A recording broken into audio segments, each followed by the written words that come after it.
Sister, Brandy Maida, for property damage, harassment, and lost work. Court come to order. All rise. Have a seat, everyone, please.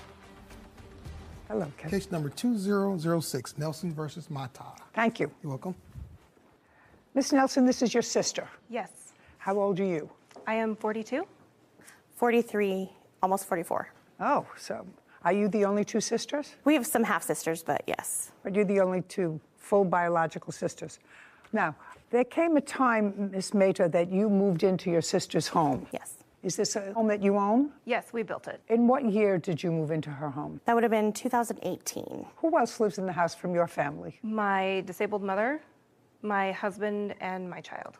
So your mother lives there? Yes, I take care of my mom. Tell me why you moved into your sister's basement, Miss Maida. In 2015, my oldest son was in a tornado and suffered a severe brain injury. So when my sister Tiffany and her husband were looking for new houses, they offered to build an apartment in their basement so that we could live with them and get out of our mobile home. So when they built this house, it was built with the intention of us living in the basement. Is that correct? Yes, but for a year, because I do take care of my disabled mother, and the intention was for her to be in the basement eventually so that she doesn't have to use stairs. Was the original agreement with your sister that it would not be a permanent move, but one that would last for about a year? It was agreed that it was not a permanent. There was not a date set, though. Okay, but it was agreed it was not a permanent, and you Correct. did not have a written lease? Yes, we did. We do have a lease. You did? I'd like to see it. We had a month-to-month lease that I have as well. This is the current lease that subsides the other lease. Okay, initially a month-to-month lease, and what month and year did you have her sign? I have it right here. It's dated July 14th, 2018. So this is a 6-month lease that ended January 31st. Correct. The rent was $800 a month. Yes. So this last lease was for your sister, her husband, and 2 children. Correct. I only ask that question because if my reading of your complaint was correct, you say that she moved her husband in without your consent. So when we first agreed to let her move in 2018, she was divorcing, and the agreement was that her and her 2 sons could move into the home. He had nowhere to go, and she wanted him to move in. So because In what year was that? that was still 2018. So that was still 2018. Yeah, so we let, All right, so we you let him live there. And since then, you've signed different leases with her, with him on the property. Correct. Okay, so then you acquiesced to it. When you were in the apartment, did you have pets? I did. How many pets did you have? 4 dogs. But then subsequently, some had passed away. So at the end, we only had 2 dogs. Okay, well, at the signing of this lease, you had 6 pets, consisting of cats, dogs, and no other pets being allowed. Correct. And you agreed, regardless of ownership of the pets, agreed to restore the property to its original condition at your expense when you leave. Okay, good, because that's also part of what this is about, actually. Most of what this is about. Your Honor, they had 3 pets upon move out. They had just gotten a puppy, so they did have 3 pets and 2 cats upon move out. Doesn't matter. Anybody who has 6 pets, after 3 years, the carpet needs to be replaced. Yes, ma'am. Okay.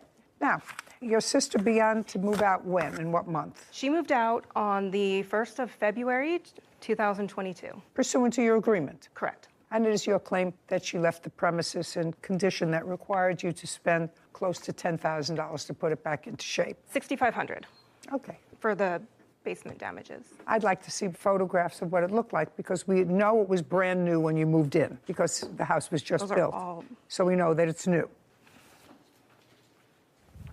I also have photographs that I took the day we moved out. Okay. I'm going to give you these and then I'm going to look at yours. Okay. Okay, so there's no question you have to replace the carpeting. Right. You understand that. Did Yes. you replace the carpeting? No, I had not had any contact from her. Do you have the bill for the carpeting? I replaced 1 room already, and I have that, and then I have the estimate to replace the other carpet. Okay, I'll take a look at that. And that's the main thing that I see in the apartment that has to be done from these photographs. Okay, did you leave a lot of food in the refrigerator and all kinds of stuff in the refrigerator? No, so what happened was the refrigerator... Just the answer is either yes or no. Did you leave a whole lot of stuff in the refrigerator? No. Anything in the freezer? No, there was no fridge or freezer. And cabinets? Did you leave anything in the I'm just looking because there's a picture here of a whole bunch of food. Right. I hadn't finished moving out. My question, But yes, there was my stuff there. question is, you were supposed to be out by February 1st. On February 1st, was there food in the house? Yes. Okay, and it should have been moved, whether you moved out yet or not. You were supposed to be out by February 1st. Okay, I'd like to see those.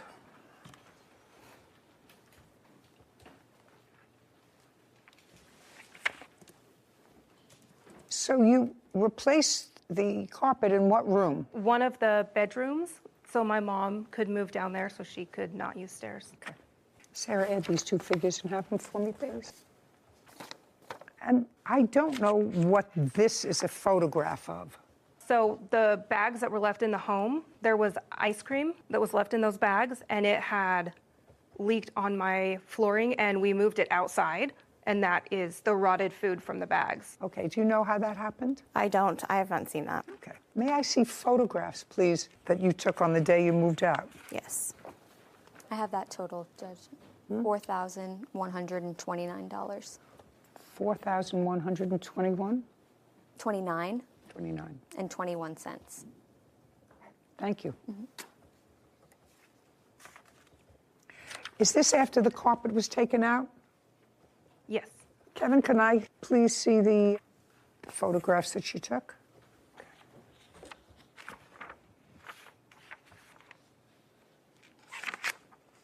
Actually, they're pretty much the same. Not terrible. A lot of it is ordinary wear and tear, except for the carpet. So that's $4,129. The only other thing that I'm questioning is that I saw these rocks, and I want somebody to explain these rocks to me. So because of the water level, if you go out the downstairs patio, there's rocks there to prevent the yard from sliding. Getting wet. So some of the rocks were moved. They're supposed to all go in a line, and they go down and over. So we have to pay a landscaper to come out and basically redo that. Well, how did that happen? Do you know? They're pretty heavy rocks, so I don't know. Do you know? don't know. Did you move the rocks? No, you would need like a skid loader to move those rocks. There's no physical way to move those Where do you live? with one person. I live in far west Utah, farm country. Looks like there's water comes down through here. Yes, we live across the street from a pond as well. Well, you don't know how that happens. Now, you have, in addition to your claim, which is for damage, you feel it's necessary to go into these allegations of harassment by your sister? I honestly just want to be done with her and not get threatening text messages and stuff on social media. No chance of a reconciliation. You Not lived on my together end. for a while, I've blocked her from for a long time. Yeah. Miss Mehta, your sister was there at a time when you needed her. Yes. You think that there's any potential for the two of you to sort of restore some kind of working relationship? You're the only two. No.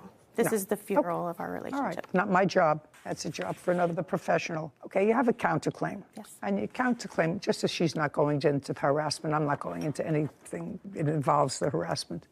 It is your claim that you left certain furniture behind. Well, why wasn't your furniture out on the 1st? Your lease expired at the end of the month in January. It did. And I did let them know that I was not done. Well, that's not a reason. That's not a reason to break your contract. Only two people can break a contract, Ms. Mehta.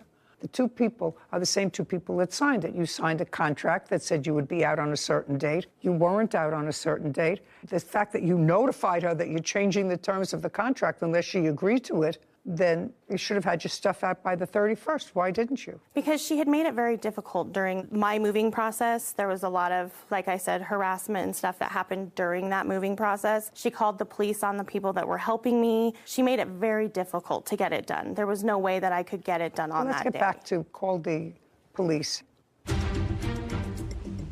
And later today, After Mr. Martinez got into the picture, he was going to pay me not to talk to Sherry any longer. So you had a discussion with him that all of her bills he was going to take care of? Many discussions, yes, Your Honor. Okay. And? I never got a dime. Okay, well, what is the harassment?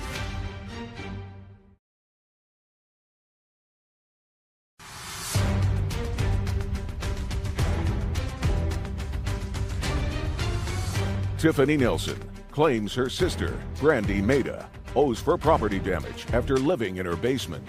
Brandy is countersuing for the return of her belongings. Who did you have moving you? I had my best friend Brittany was helping me. Does Brittany and your sister have any negative history? They do. Okay. Well, if they have any negative history, why would you have her come into the house? Because she doesn't have any access to Tiffany at that point. There was no reason for them to talk. They wouldn't be even associating. You know, if I knew that there were issues between my landlord and a particular person, especially if my landlord was my sister who let me move into her house, just from a question of using my brain, I wouldn't bring somebody that had been on the outs with them. If they didn't like them, that's one thing. You know, I'm really not crazy about your friend Brittany. That's one thing. But if you knew that there was an active, aggressive feeling against one or the other, should have had somebody else move. So why didn't you get your stuff out? Well, so I didn't think that it was as serious as that. They are related. If they're related and don't like each other, or the plaintiff doesn't like her, then that's even worse. Go ahead. Yeah, so she was my only help. I didn't have anybody to help me at that time. So. Then start doing it sooner. Go ahead. Yeah, that was the Miss only Mehta, reason. Miss Mehta, where was your husband? He was working. We were working during this whole time. Well, that's okay. I've moved and worked. I used to move every time I needed a paint job. I would pack up and move, and I constantly worked. I've worked for 58 years. So that's not a reason. You pack in the evening. You go down after work, you get newspaper from the grocery store, and you get old cartons, and you wrap up the dishes and the cartons, and you manage to get out when you're supposed to get out. And she's not the only one who can help you. Maybe your husband has friends. If he doesn't have friends, I don't know why not. In any event, that was not a smart thing for you to bring your witness. Furniture. What furniture did you leave? I left patio set on the patio. It was all outside furniture. Patio set. You're on. Just a second. A lawnmower. Okay. Outside bench that had storage and stuff. Yeah. A fire pit and lawn chairs. Okay. And when did you buy the lawn chairs? It would have been 2018. Okay. And how much did you pay for each one? They were $245 for the chaise lounges and $159 for the pool dining chairs. Okay. Are those chairs at your home? Yes. May I see them? Yes. There's 4 lawn chairs. There was never the long Okay. chair. Let me see what's in the home. I also had a cooler. Just a second. Don't bother me about a cooler. Are the lawn chairs still there? Yes. Great. You can go get them. Okay. With a marshal, not with her. What about the fire pit? Still there. You can pick up the fire pit. What about the lawnmower? Still there. Patio set. Still there. They have painted that purple. Paint it back. Where are you living now? I have a house Who are you living there with? with my husband and my sister-in-law.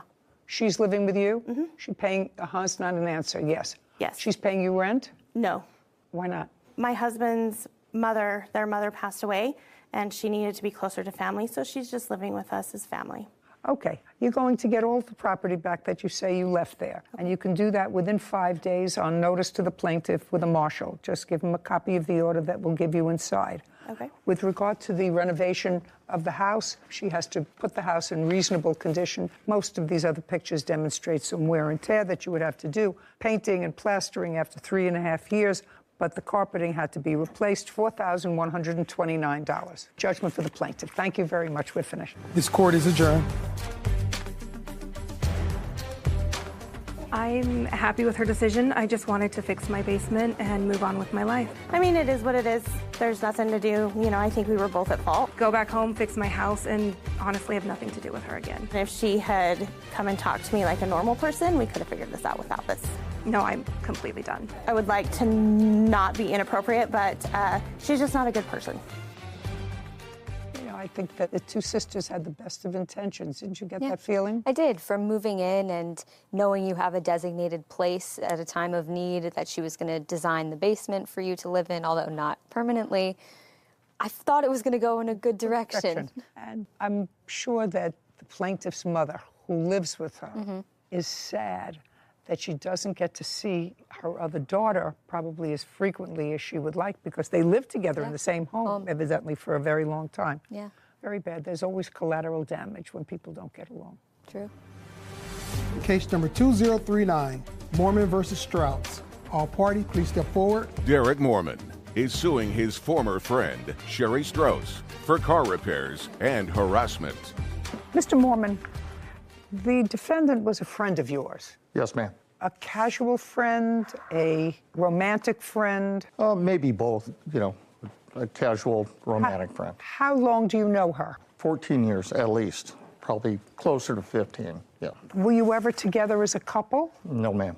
And it is your claim that because she was in financial trouble, you extended a loan to her to fix her car. Yes, ma'am. That's what this case is about. You also say she harassed you, but most of this case is about the loans to fix her car. Ms. Strauss says that you did, in fact, work on her car, but you caused more damage to it than it originally had. And she is counterclaiming for car repairs that she has to make because of work that you did on the car. Who is this person? My fiance. Okay, he's not a mechanic. No. And who is the woman? She is the property manager of the motel that I'm living in. So you don't have a mechanic to testify today to anything? No, I do have. The answer is no. No, but I do have an estimate. I don't care about an estimate. Okay, so I would like you to tell me, Ms. Strauss, when did you start to have trouble with your car? March 2nd of 2022. And where were you living at the time? I had just moved into the motel. Had you been spending any time with Mr. Mormon? Previous to that, no. Previous to March of 2022? That's correct. Okay. After March of 2022, did you spend any time with Mr. Mormon? I did, yes. Did you stay at his home? I went there occasionally, yes. No, but I'm asking, did you stay over at his home? Yes. Okay. And when you started to have trouble with the car in March, when you hadn't been staying at Mr. Mormon's house, did you call him and let him know you were having trouble with your car? I did as a friend, yes. And what did you say to him, and what did he say to you? I just told him I dropped my son off at his taekwondo, and we were trying to leave, and my car was not working. And what did he say to you? That he will come and help me. And help you? Yeah. That was on March 2nd? That was on March 2nd, yes. And did he come to the motel where you were staying? No, he did not. Well, how did he come and help you with the car? Because my car was at my son's taekwondo, so he went there. He came to where you were? And did he take your car someplace? Not on that day, no. What did he do on that day? On that day, he took me and my son home. So that was March 2nd. Keep going. March 2nd, March 3rd. And then on March 3rd, we ended up having my car taken over to O'Reilly's. Well, we got a battery. How much was it? It was $167. Who paid for it? I did. So then you were driving it again? It's not, Yes, correct. Okay. And when was the next time there was difficulty with the car? Then the next time was March 7th. It died again. So on March 7th, the car died again? And what did you do? Then on March 7th, I called him and told him that something's wrong with my car again. Now it's not starting again. Okay. And tell me why you called him. Because as a good friend, like I said, we've been friends for 15 years. As it is, I don't ask anybody for help. I usually try to do everything on my own. But, Okay, so you called him and said the car died again? Yep, but he had made it known that he was knowledgeable about cars, so I figured that maybe he would know what was going on. You know who else is knowledgeable? Mechanics. You want to tell me what the additional harassment is? He showed up at my motel threatening. What did he want? When I had talked to him before, when he thought that David and I was not together anymore, he said, "Oh, it's not about the money." He goes, "I just want you."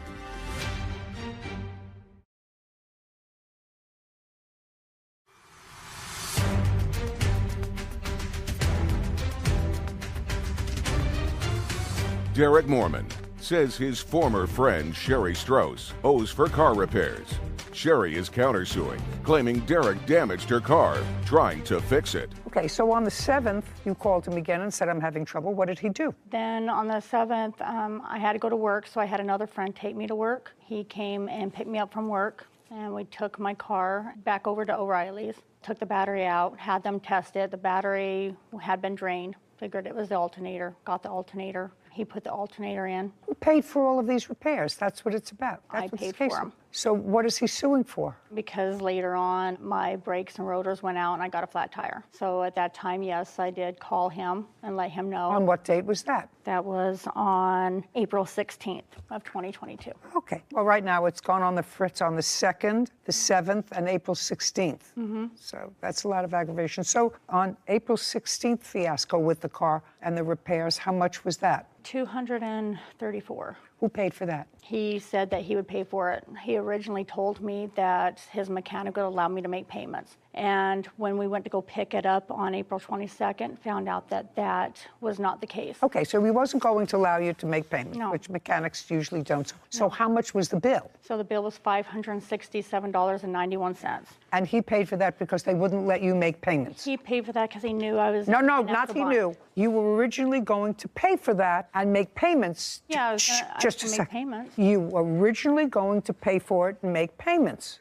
You found out that you couldn't make payments, so he said, fine, I will make the full payment to the mechanic. Yeah. But it was always your intention to pay for the repairs of the car, only you wanted to pay for it in a slower fashion. Right, I was going to make the payments to the mechanic, yes. Right, okay. Yeah. What I want to know is, did you pay him back any of the $567? I gave him $300 to help him with rent, but... Just a second. Tell me when you gave him $300 for rent. I gave him the $300 on April 29th. That was after you picked up the car.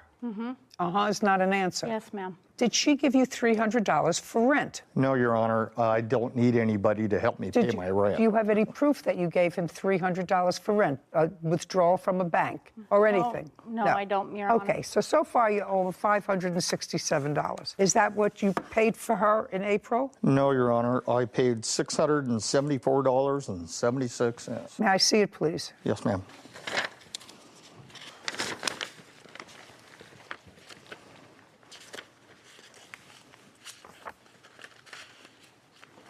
Yeah, April 18th. $674. Would you show this to Ms. Strauss? Okay. Mr. Mormon? Yes, Your Honor. There subsequently came a time, which I think probably was a more social issue than anything else, when the defendant advised... I have a different one that shows May I the receipt right there. May I that see shows it? The $567.91.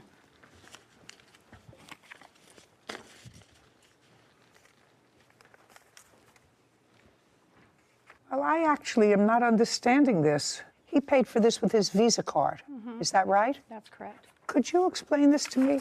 This is your Visa card. This is the same invoice. One of them is for $567.91, and the one that you gave me, the same invoice number, is $674.76. Sarah, would you do me a favor, please? Sure. Would you add up? From both or just the top one? Well, let's start with just the top one, for which there is a Visa receipt. So I gather that all this became problematic when you started to see a serious boyfriend. Is that right? That's correct. Now, after March, you said you stayed occasionally at Mr. Mormon's. When you stayed at Mr. Mormon's, was that more of a social? I mean, was it a more intimate relationship than just social friends? This was after March, after you were in the motel. We're kind of like friends with, benefits in a way, so Okay. yeah. All right, and then you found someone new, and according to him, you advised him that you had somebody new, and now he wants the money for the car, which you were going to pay anyway. You were going to Originally, pay I it. figured it was a friend helping a friend. I didn't No, think of it it as a wasn't. loan. No. It wasn't. Even you say, Ms. Strauss, it was your intention to pay this bill for your car as you would pay the other bills for your car. However, when you got there, you found you couldn't make time payments. So he said, well, you need a car. I'll lay it out up front. But it was always your intention to pay for your own car. Do we have a... That is the correct number. Which- And then at the bottom, that totals. And then the additional to bring you to 567 is the tax. Okay. Now, so the next part of your case is about harassment. By whom and for what? Your Honor, after Mr. Martinez got into the picture, That's this gentleman. yes, ma'am, he was a man of his word, and he was going to pay me not to talk to Sherry any longer, which I didn't. Okay, so you had a discussion with him that all of her bills he was going to take care of? Many discussions, yes, Your Honor. Okay. And?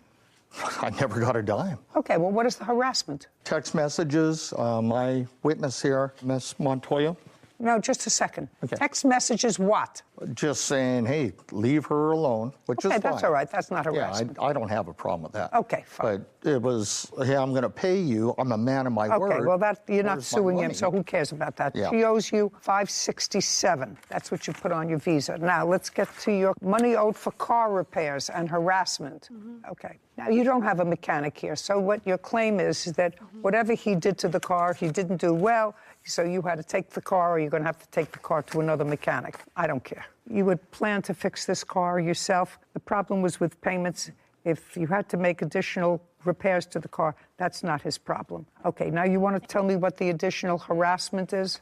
Well, that's why I have my 2 witnesses here. He spent a lot of time calling me names. He's called my fiance names. He showed up at my motel threatening and stuff like that. So What did he want? he wanted his money, Okay. but at one point Now he's got his. I don't need to speak to you. No, but Now he's got his money. When I had talked to him before, when he thought that David and I was not together anymore, he said, "Oh, it's not about the money." He goes, "I just want you." He's got several messages from me, how he loves me, he wants to be with me, and all this and that. Yeah, but you don't love him and you don't want to be with him, so now you have to pay him for your car repairs. $567. Yeah. Judgment for the plaintiff. Well- We're finished. Thank you very much. Thank you, Your Honor. This court is adjourned. Hey, justice was served, and that's all that matters. It was about because he didn't have me. I went with somebody else, and I wasn't with him. She was a friend, and I tried to help her out. We've been friends for a long time, so I told him we would be, that I wanted to be his friend. I ain't gonna help, I can tell you I that. want to continue the friendship, and he didn't want that. No, never again on her, no. Time to find another mechanic. So I really didn't have so much trouble with that case because the defendant had really planned on paying for her car repairs. Do I think that the guy said to her, "You can make payments," and when she got there, he said, "No, who knows? It's not worth it." Yeah. He felt used, Which I think is valid. which, give somebody money and then you've had sort of a friends with benefits relationship, and all of a sudden you got somebody new and you're driving around in a car that Yep. you paid to repair. Anyway, it was simple and easy. It was. Previously on Judy Justice. He aggressively coaxed you into the chair, is what you're telling me, by complimenting you. I mean, he didn't physically drag you into the store. You walked in by yourself. Right. So you must be very good. She asked for something that would actually help her look more youthful. The medical devices that we actually retail, we demonstrate them on the clients. And then typically clients, when they see a difference, they're like, "Oh, wow." Listen, you're not selling me, sir. I want to know how the sale came about. And next thing I knew, Eric was practically on top of me. Well, I didn't feel that I was going to be able to leave the store. I've been held against my will before and kidnapped. Who hired you? Wasn't hired. I was in business with him. Okay, well, but it's getting more interesting. I'm sorry. And who leases the store where you are? Don't look up in the air. It's going to get only worse. And now, the conclusion. Linda Bernadeschi is suing salesman Eric West for deceptively selling her skincare products she never wanted. I'm not sure she's entitled to a refund on all the products that she bought. I'm not thoroughly convinced yet that this was a situation where she was held against her will. But I've always been fascinated by these stores that want me to pop in and they give me a little white plastic thing and they stand outside, try this product. And, you pass by and you say, "No, thank you, I'm not interested." "No, you're beautiful, this can take away the wrinkles in your face." I say, I make my money with my wrinkles in my face. Right? And I don't want to take them away, I want them to stay. So that's what it is. So I've always been fascinated as to the business aspect of it. And I digress for a moment because there was some scam company that was all over the internet that said I had created a skin line years ago. Couldn't find them. And they had all kinds of accolades, and it looked like it was sold through major companies online and endorsed. They had pictures all over. It was a scam. And they've done the same thing to numerous other people. And it's all scam. And you can't find them because they're on telephone banks someplace, here and here. And as soon as the federal authorities get to one, they close down one and they go someplace else, sometimes offshore. So we were unable to find them. So all you could do is get on the horn and say to people, "I don't own a skincare line. I've never endorsed a skincare line. Don't buy products that say that they're mine." So I've always wanted to know about these guys who stand in front and try to get you into the store with a little packet of freebies. So now it's your joint business? Yes. How much did you put up? I honestly, I can't recall. You can't recall how much money you put up? You've only been there 3 years. I know, I don't remember how much the initial investment was. Well, give me an idea. Was it $5,000, $500? A lot more than that. Well, if it's a lot more than that, you want to tell me how much your contribution was. Couple $100,000. It was a couple of $100,000. That was your contribution to the store. Mm-hmm. Is not an answer. Yes, Your Honor. Where did you get the $200,000 from? I worked for it. For whom? I worked different jobs. How old are you? 37. And you had $200,000. You said a couple of $100,000. That's two. You had $200,000 so that you could invest that. Mm-hmm. Is that correct? Yes. And before having a skin business, I had a grocery store on the XL Mobile campus in Spring, Texas. Okay. We generated some revenue, and so I thought to open a spa and do products, sell products, and go that route. And I really do pride myself in integrity.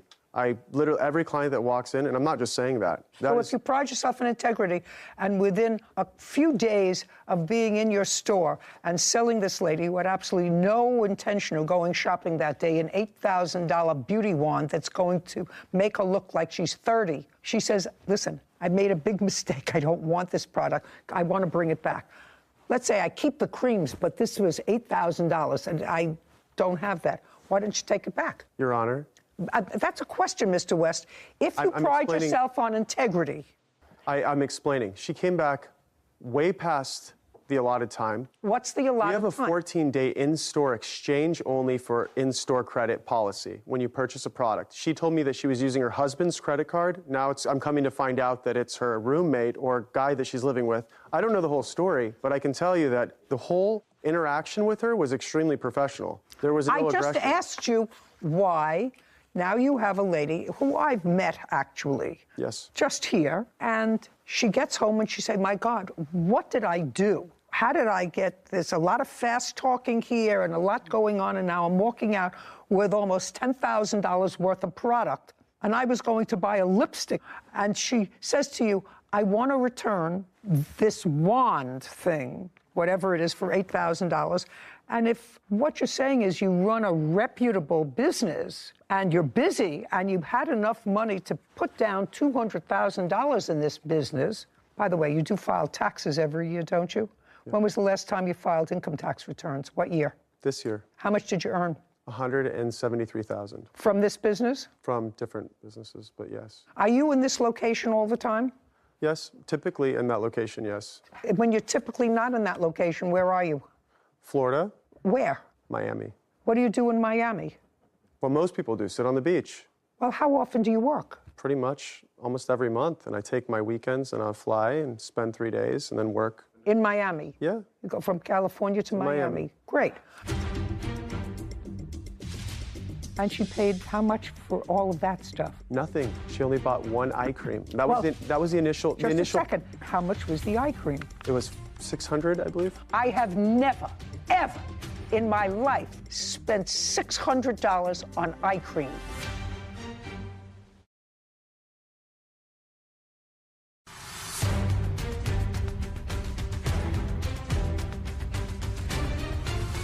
Defendant Eric West claims the plaintiff, Linda Bernadeschi, purchased products with a no-refund policy.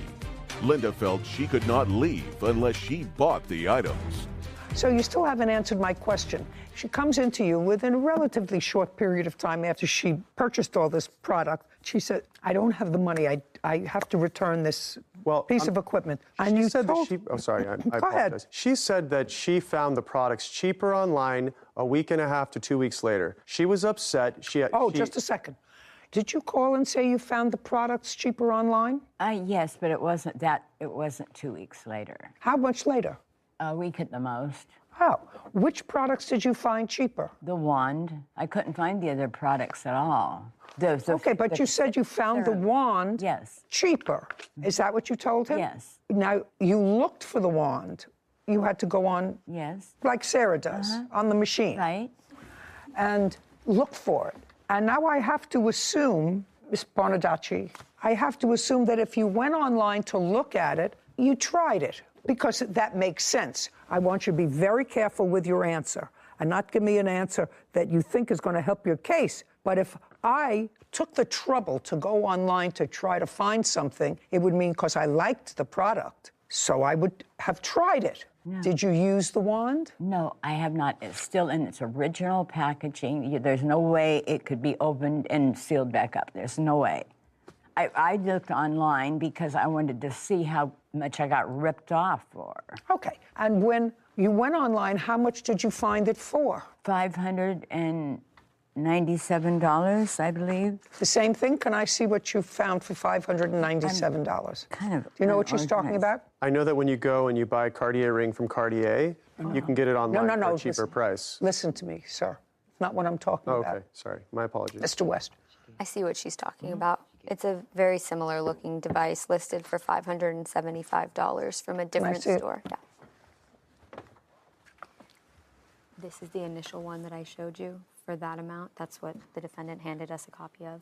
This, for this price, is the same. I just copied and pasted the name of the machine into Google, and this came up. So it looks a little bit different, but okay, same concept. Would you go back to the other one, please, Sarah, the first one? And I want you to show me the comments that gave it a 5-star rating. 2 reviews. Yeah, there. I just want to look at it. Looks like one from 2019. Okay, let me see the next one, please.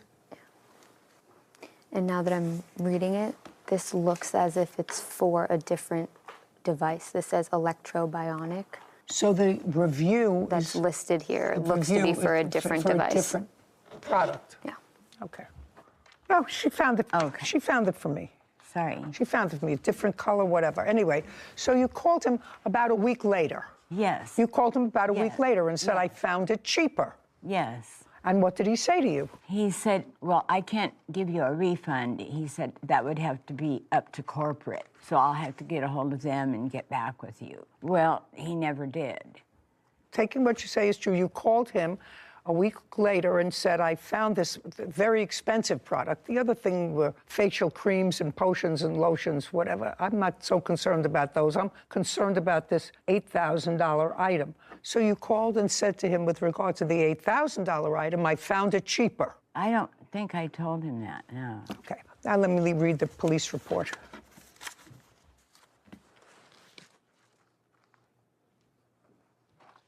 Okay. Have you seen the police report, sir? No, I have not. Okay. So this is a police report by an officer who you don't know and doesn't know you.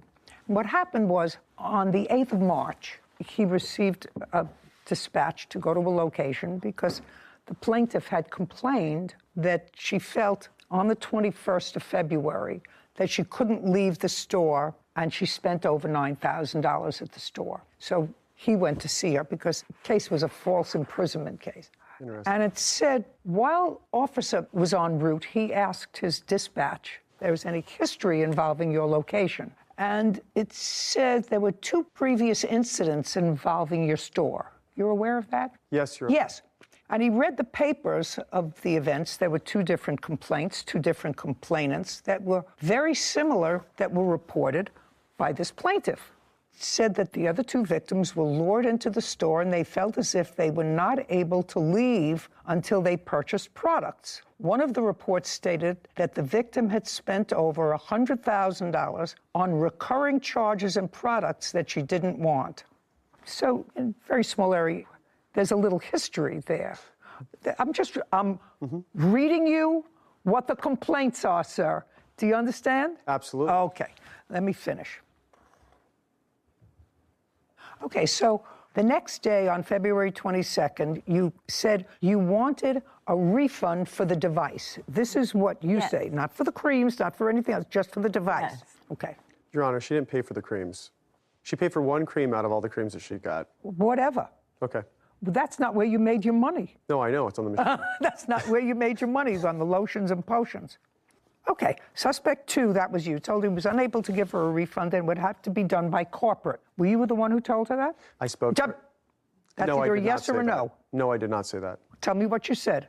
I told her that she signed a no refunds agreement, and she understood that she purchased the sale, that it was a final sale because she got what she received. What did she receive? She received 6 months worth of services that she did not want, which were complimentary. She also received a full skin regimen, day cream, night cream, cleanser, toner, eye serum, eye cream, peeling gel, And she paid how much for all of that stuff? Nothing. She only bought one eye cream. That was the initial. Just a second. How much was the eye cream? It was $600, I believe.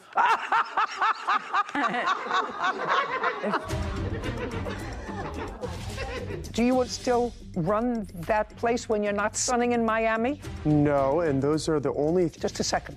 It takes an awful lot for somebody who feels as if they've been taken advantage of to actually go to the police and said, I was duped by this dope, or a dope that was duped by this dope.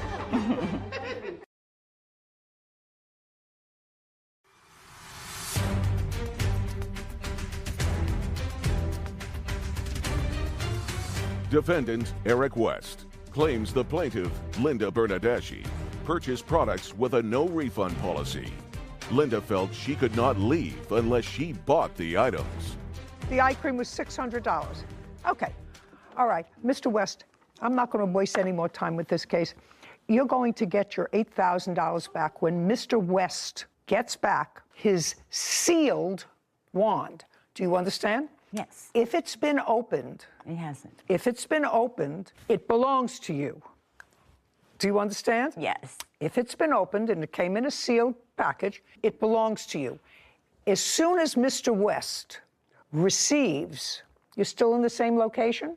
Are you still in the same location? That's either a yes or a no. I'm not in the location, no. What? There's another operator there, but just for the record, I believe that we opened the device because she wanted to know how to use it at the store. Just a second. Okay. So then you have no problem, Okay. sir.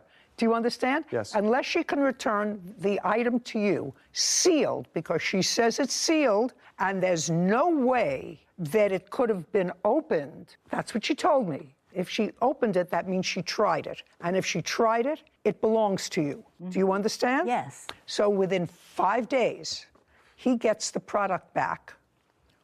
What? I just want to show you this final sale Just a agreement second. that she wrote. I understand what it says, sir. I understand what it says. I also understand that your little company had 2 prior complaints from that location. And it takes an awful lot for somebody who feels as if they've been taken advantage of to actually go to the police. Most people just write it off and said, I was being a real schlemiel and I was duped by this dope, or a dope that was duped by this dope. And just say, Your Honor. I'm going to eat it. What I'm telling you, sir, is I buy an awful lot of junk for my face. That's what old people do. They buy lotions and potions and stuff. I even steal some of hers. And I have plenty of dough. I have never, ever in my life spent $600 on eye cream. Ever. And so if she spent $600 on eye cream, that means she could have bathed in all the other products and you still would have made money.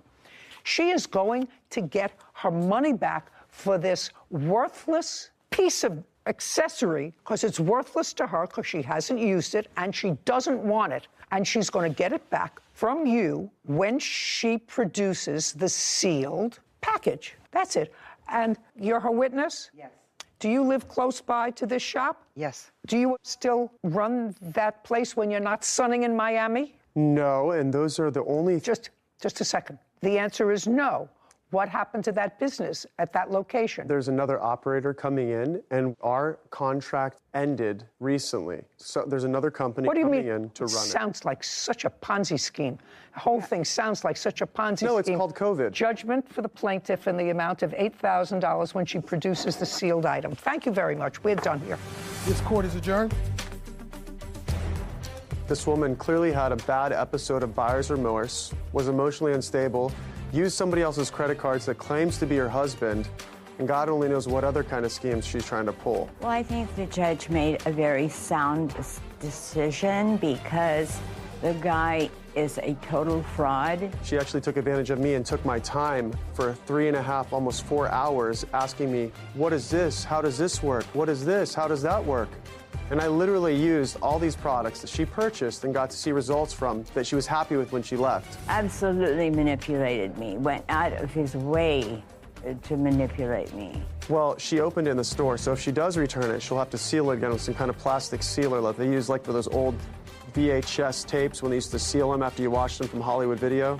Beware, because there's a lot of frauds out there. I stand by my products. The product is intact.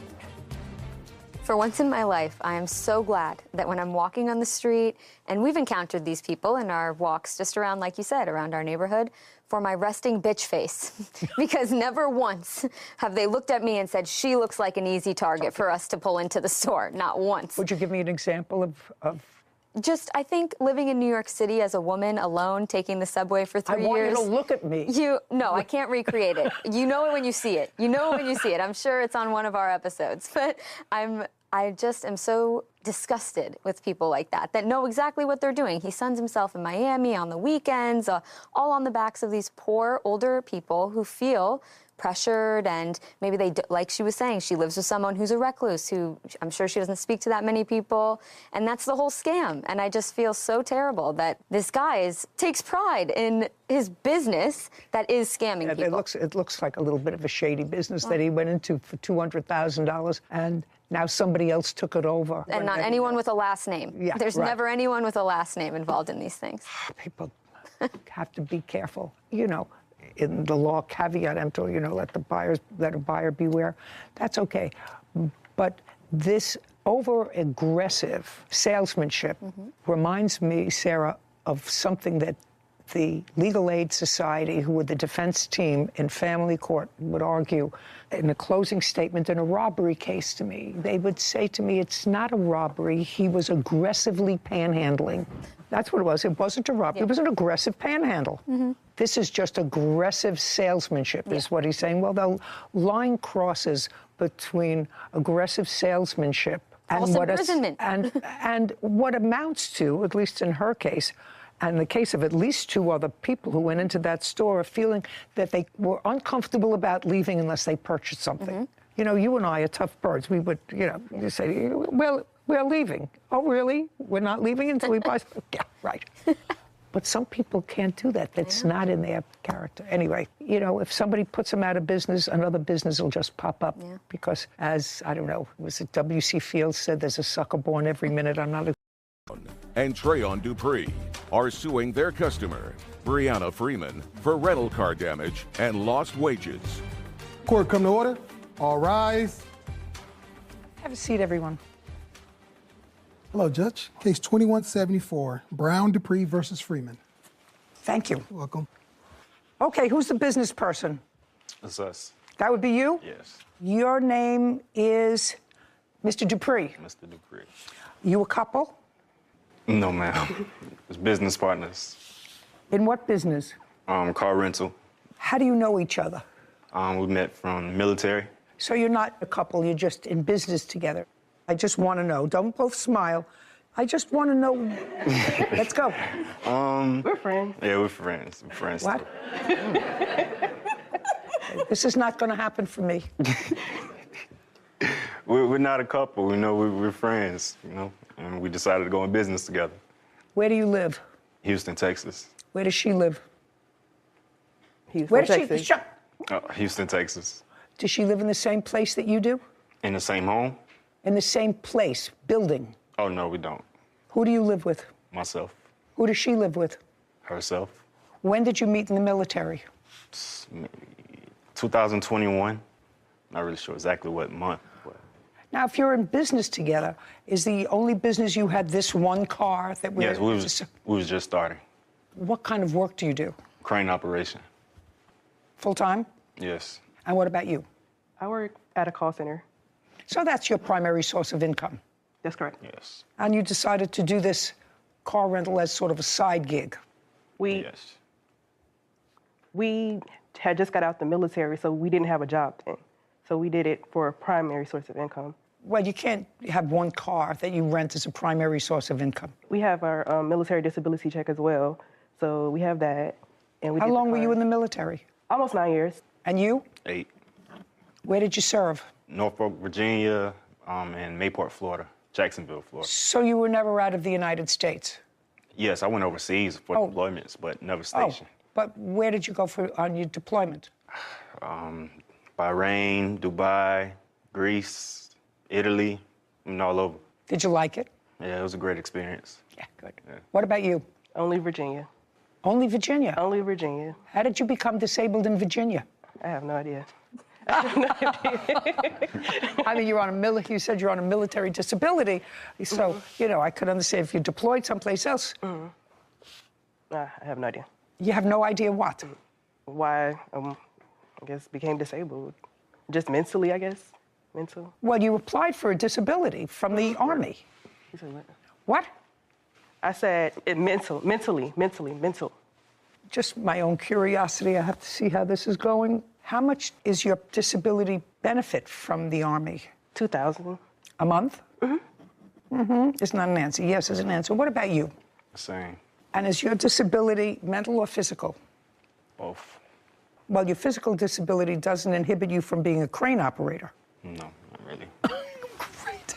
I love America. Okay, so now you're out, you're both on disability from the Army. You don't have a job yet, so you decide to buy a Mercedes. That's correct. What year Mercedes? 2014. And how much was it? $22,000. Is there a note on the car? Yes. For how much? $350. Per month? Yes. How much of a loan did you take out? 23, one of them. It's not too much. Car was only 22. The car was 22. I don't know the exact number that the car is right now, but it was between 21 and 23,000 that we owed on it. And I took the loan out. Where is the car now? In Texas. With whom? She has it right now. What was the rental agreement that you had with Miss Freeman? You didn't form a business corporation or anything else. Am I correct? Yes, we have LLC. And the sole asset is this car? Yes. You bought the car when? Give me the date again. I think it was in July. July of 2022? That's correct. And when did you rent the car to the defendant? August 27th. Do you have the rental agreement?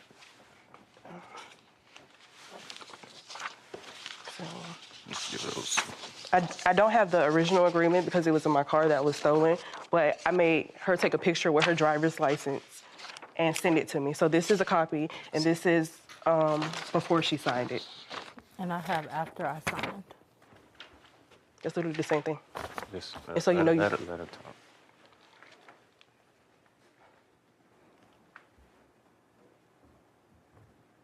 Okay.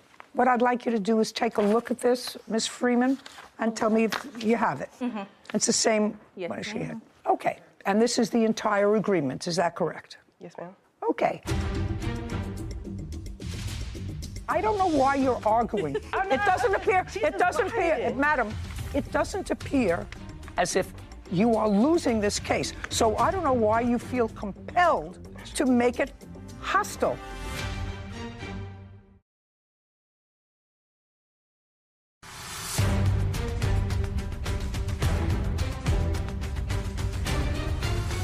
Selena Brown and Trayon Dupree claim their customer, Brianna Freeman, owes for damages to their Mercedes rental car. Brianna is countersuing for lost wages. So there's nothing in this agreement that prevents her from allowing somebody else to use the car, and the agreement specifically says that if anything happens to the car, she is responsible to use her insurance, and you have a policy number, your policy number for insurance. Okay, so your boyfriend was driving the car on what date? The 1st. 1st of what? September. And I have the accident report if you want that. Not yet, I may. Not yet, but there was an accident and the car was damaged. Correct. Anybody have a photograph of the damage to the car? I have it on my phone if you would like to see that. I would. While we're waiting, Your Honor, I found the LLC filing that lists both of them as the principals. As the principals, but they list the same address for both of them. Their residents are listed as the same. Oh, really? Interesting. Want to say that a little louder? I just said I found both of them listed as managing members of the LLC with the same address for both of them listed. I lived in a different state when we started. I was in Florida. We don't live together. That's what y'all are saying. It just lists. That's just the LLC address. It's in my boyfriend's phone because the number that's on the contract was his phone at the time. So if you want to see. I had a picture right here. And I have multiple pictures as well. Of the car? That's correct. Well, that's what I'm asking you for. I said I want to see pictures of the damage to the car. You were in an accident? Yes, ma'am. Okay. And you agreed in this contract that if you were in an accident, Brianna, that would be you, Yes. will use her insurance if anything happens during the rental. Brianna will be responsible to pay out of pocket. Correct. You signed that? Correct. Okay, so you were in an accident. I don't care whose fault it is because it doesn't have anything to do with fault. Picture of the car.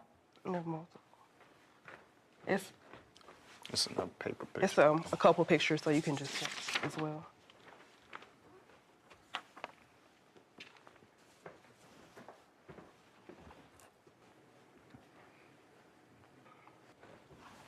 Stand up. Somebody hit you in the rear? No, in the front. Oh, this is the front of the They car. ran a stop sign. What? They ran a stop sign. I was coming up. They were coming across. Well, whatever. You got damage in the front of your car. In my mind, that usually means that you hit somebody. No, they came across from me. They ran a stop sign in front of me. And you hit them. Okay, well, that's what it usually means, that you hit somebody in the front. Okay, and that was on September 1st. Correct. Did you notify your insurance company? Yes. Okay, I'd like to see proof of that. So these are the claims, the quotes they gave me to fix the car. Also, this is when I let her know, Ms. Brown, what was covered under my policy. I'd like to see it. So that's that. It shows what's covered in my policy. Was the car fixed? Absolutely No. not. It was not? Not at all. Why not? Because I didn't talk to Trayon, Mr. Dupree, however you say his name, until the day, September the 5th. All of my business was going through Mrs. Brown. So I don't know if he just found out what happened. But when I called the insurance on the 1st, they let me know that he was the owner of the vehicle. I said, okay. They said they'll have to go through everything through him so that the car can get fixed because I wasn't the title holder. I said, that's fine. I said, okay, due to the fact that the car got wrecked, I let her know that once the car goes to Mercedes-Benz to get fixed, they give a loaner vehicle. I let them know everything that was covered. Why it didn't get fixed? Because she popped up to my home and caused drama. I lost my job behind it, so forth and so on. What does that have to do with your responsibility? Your boyfriend had an accident with a car. You have a contract that says you're going to fix it. Because Trayon said it wasn't enough. What do you mean Trayon said it wasn't enough? I sent him the quote for their adjusters, and he said that wasn't enough to get it fixed. And I have that text message from Trayon. Just a second. I'd like to see your quote from your company.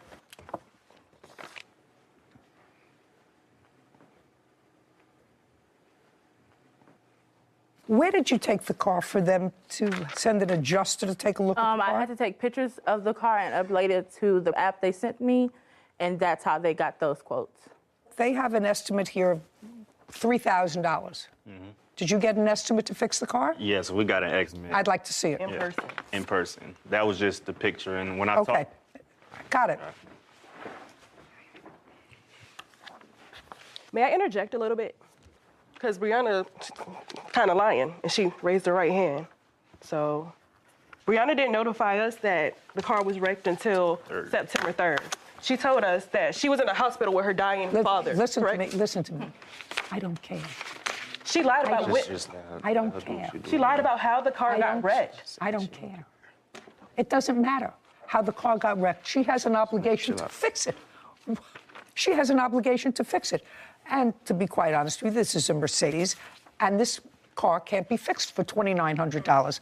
Can't. He's absolutely right. This car can't be fixed based upon that damage. And he wasn't prepared to say here. No, it wasn't that at all. So once, I guess, he got involved in the business, I was talking to Ms. Brown. She said she had a rental the next day or something in that manner.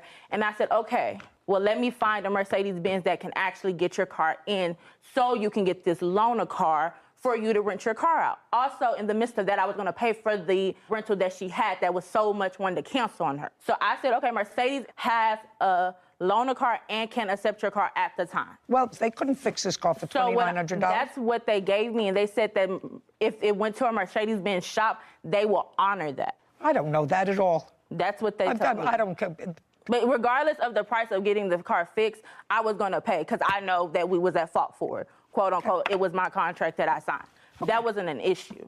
Well, then you can take that up with your insurance company. Correct. I didn't have a problem with paying. Yeah, then you can take it up with your insurance company. She lied about how the accident happened. So they denied. Hey, don't listen to me. You started to say that before. I told you I don't care. She's just lying and cost us so much money. Like, madam, listen to me. You okay? Good.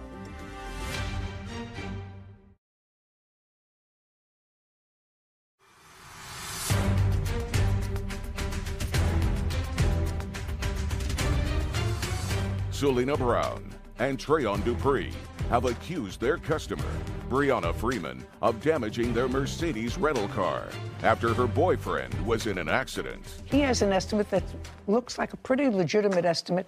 They bought the car. It's a relatively new car. They paid $22,000 for it.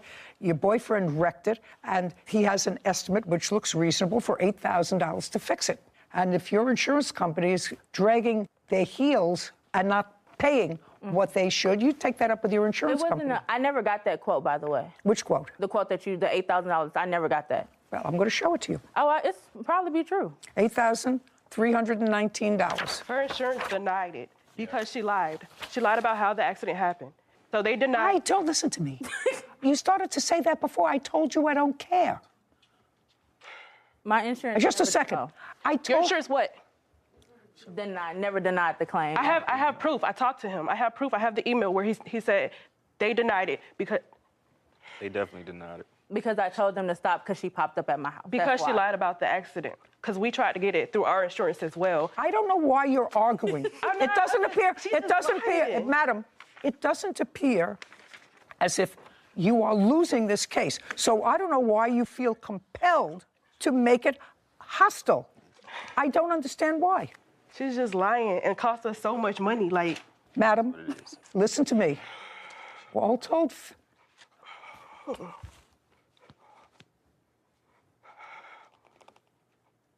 You okay? Good. Your car is in this condition at whose house? At your house? That's correct. And the car, since the accident, which was 4 months ago, has it been rented? No. Is it drivable? Yes, it's drivable. When was the last time you drove it? Last week. When was the last time you rented it? Since Brianna. Have you been making the payments on the car? Yes. Yes, ma'am. Who's been making the payments? Both. What is the monthly payment? $350. $350. You told me that. The insurance up to date? So we had insurance. We had commercial insurance on it. But when I put in the claim and told them what happened, because we did get lied to about what actually happened, and we didn't get informed of the accident till the 3rd. But when I put in the claim, I put it in how they told us what happened. And my insurance, they found the police report before we did, and they seen what actually happened. So they felt like we was trying to do fraud. So the guy, he told us it's better for us to pull the claim because it's going to look like it's fraud on our part. So they dropped us from the insurance. So they dropped you after? Yes. After the accident? Yes. Can I see the police report now?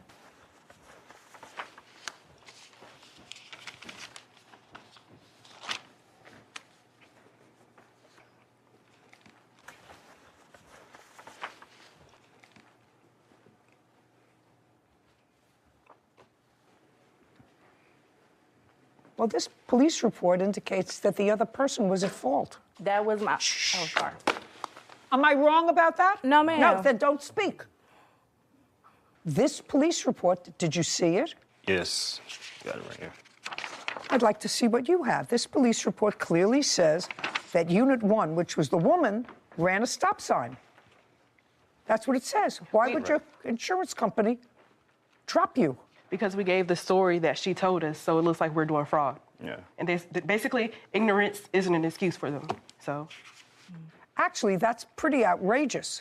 We just told it was a hit and run. She told us it was a hit and run, so we told them that. She said she was in the hospital when it got hit, and then we found the report. She waited until the day that we had a rental to tell us. We had another rental on the 3rd that afternoon. She told us that morning. On the 3rd? That's correct. And the accident was on the 1st? That's correct. Okay. I think you have to get your car fixed. I think that the fact that your insurance company canceled your insurance when it was clear that he was not at fault in this accident, at least according to the police report, actually pretty outrageous that they canceled your insurance. Is there any insurance on the car now? Yes, there's regular insurance on it. Not commercial anymore? Not right now because we're not renting it. Judgment for the plaintiff in the amount of $8,000. We're finished. Thank you very much. This court is adjourned.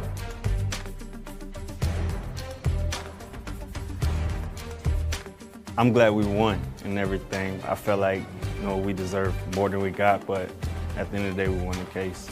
I'm not mad at the decision. I'm fine with it regardless because I know I was trying to get it fixed. It was just a timing issue. She lied about everything. She literally lied about everything. She pulled out a gun on me. Lying, I don't have anything to lie about. It's all in my evidence. Like, she told me to come basically get the car and the keys in the mailbox. And when I went over there to get it, she pulled a gun out on me because I took my wig off. She posted stuff saying I lied about things. I pulled my gun out on her. Like, girl, I don't have a gun, like, at all. I think that they put it inside, so they checked them. But they said they couldn't go inside, so they checked their body. They checked them. They wasn't able to prove that they had a gun because, So she said it was a gun, it was a bat, and I had to get checked twice by the police officer. And it was like, she came over here looking for problems because the car was gonna get towed. It's definitely a risk, but, make sure we're prepared for stuff like that from now on. No hard feelings, supporting Black businesses, but it is what it is. You know what you know, it's just facts. I think I should just be grateful. I'm just gonna be quiet and just be grateful.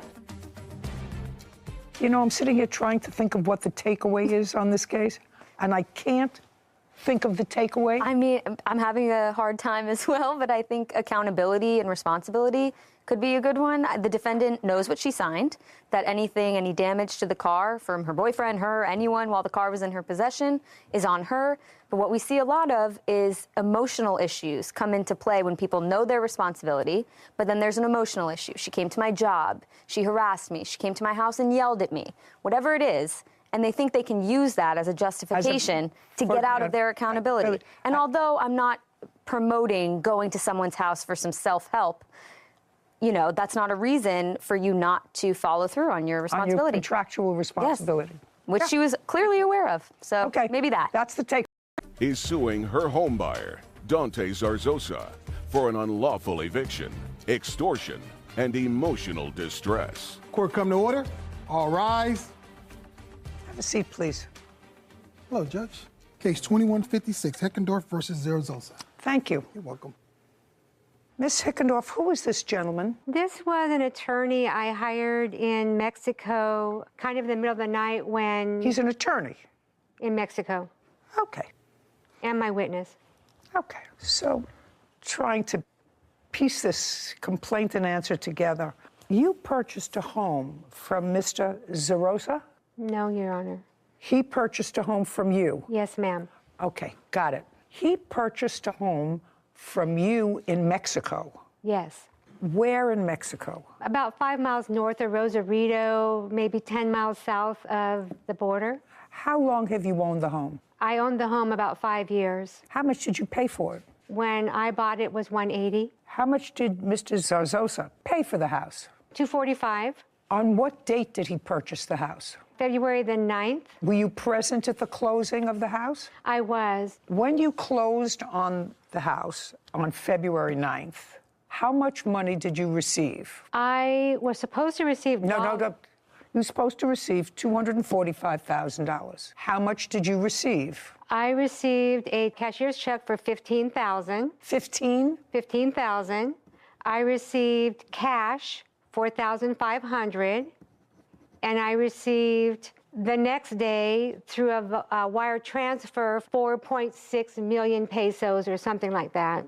I have the paperwork. Just tell me what that translated to in dollars. It was $220,500. Okay. Well, if you have proof to how much the translation of pesos to dollars is, that means that you got a total so far without the down payment. Did he give you a down payment? Yes, $5,000. I was paid for my house. I was paid for my house. No, I understand that, but this is the problem. Mr. Zarzosa says that when he took out the mortgage, he increased the amount that he was borrowing so that he had closing costs covered to the extent of, I think, $3,800 or $3,900. It was a total of almost $10,000. No. Oh, $3,900. That's what I asked you. What's 10,000? 10,000 comes out of nowhere. It was a difference, you said, of $3,900. Yes, ma'am. And so he wanted from you the difference. Well, the realtor gave me... Not the realtor. He wanted from you... The realtor told me that. I've never really spoke to Dante except for on February 22nd and the time that he came and looked at my house. But the realtor sent me a fake statement, which I looked at because it's a high school kid's piece of paper, and I said I was not making a refund. Okay. Well, you have to make a refund if you were paid more for the house than you're bargained for with the purchaser. That's true. That's true. And the bank told me on April 1st... No, they can't tell you anything. Oh, really? If they documented something to you, then I'll read it. But you can't tell me what a bank told you. First of all, banks don't speak. Now, I'd like you to get what Mr. Zarzosa is handing me. This is from the bank. Well, I can't read this, but what I can't read is in Spanish, but I can read the numbers which indicate that you received, Ms. Heckendorf, a total of $249,544.22. Let me see. May I see that, ma'am? Absolutely. Because this is what that bank gave me right here. And I did go with my witness to the bank on April 1st, and they told me that A bank can't tell you anything. They told me that was the correct amount. A bank can't tell you. They can give you a document, which I will read, but a bank can't tell you anything. This is not really a case about this contract. Yeah, it is. It started this way. They're saying that that bank sent me the wrong amount of money? Yes. That's what it says. That's what that says. That's what this says. That's what that says. I imagine anyone can write what they want, but I was not paid the wrong amount of money. Well, the bottom line of it was, eventually you gave him back $2,800 of the $39,000 that he said that he was entitled to. Is that correct, No. Ms. Heckendorf? No. You never gave him $2,800? I signed a contract and gave him $2,800 under duress. He took my dogs and my cat, and he took my property. I want you to understand what I'm saying to you. When I ask you a question, I expect an answer. You gave him $2,800, and you gave him the $2,800 because he believed and told you that he had taken out extra money in order to cover his closing costs. And you got that money, and he wanted that money back because he was going to have to pay for it through his mortgage. I have never heard that these were closing costs. This is the first I've heard about closing costs. Well, I'm going to tell you this. I'm going to Stop talking. Stop talking. Okay. And I'm keeping it very simple. Okay. You're going to want to keep it very complicated, and I, madam, are going to keep it very simple. So the bottom line is you stayed in the house for free.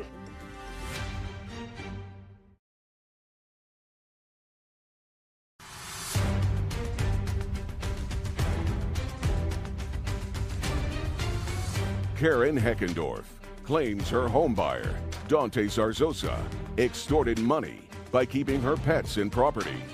Dante is countersuing for false accusations and lost wages. Good. This is your piece of evidence.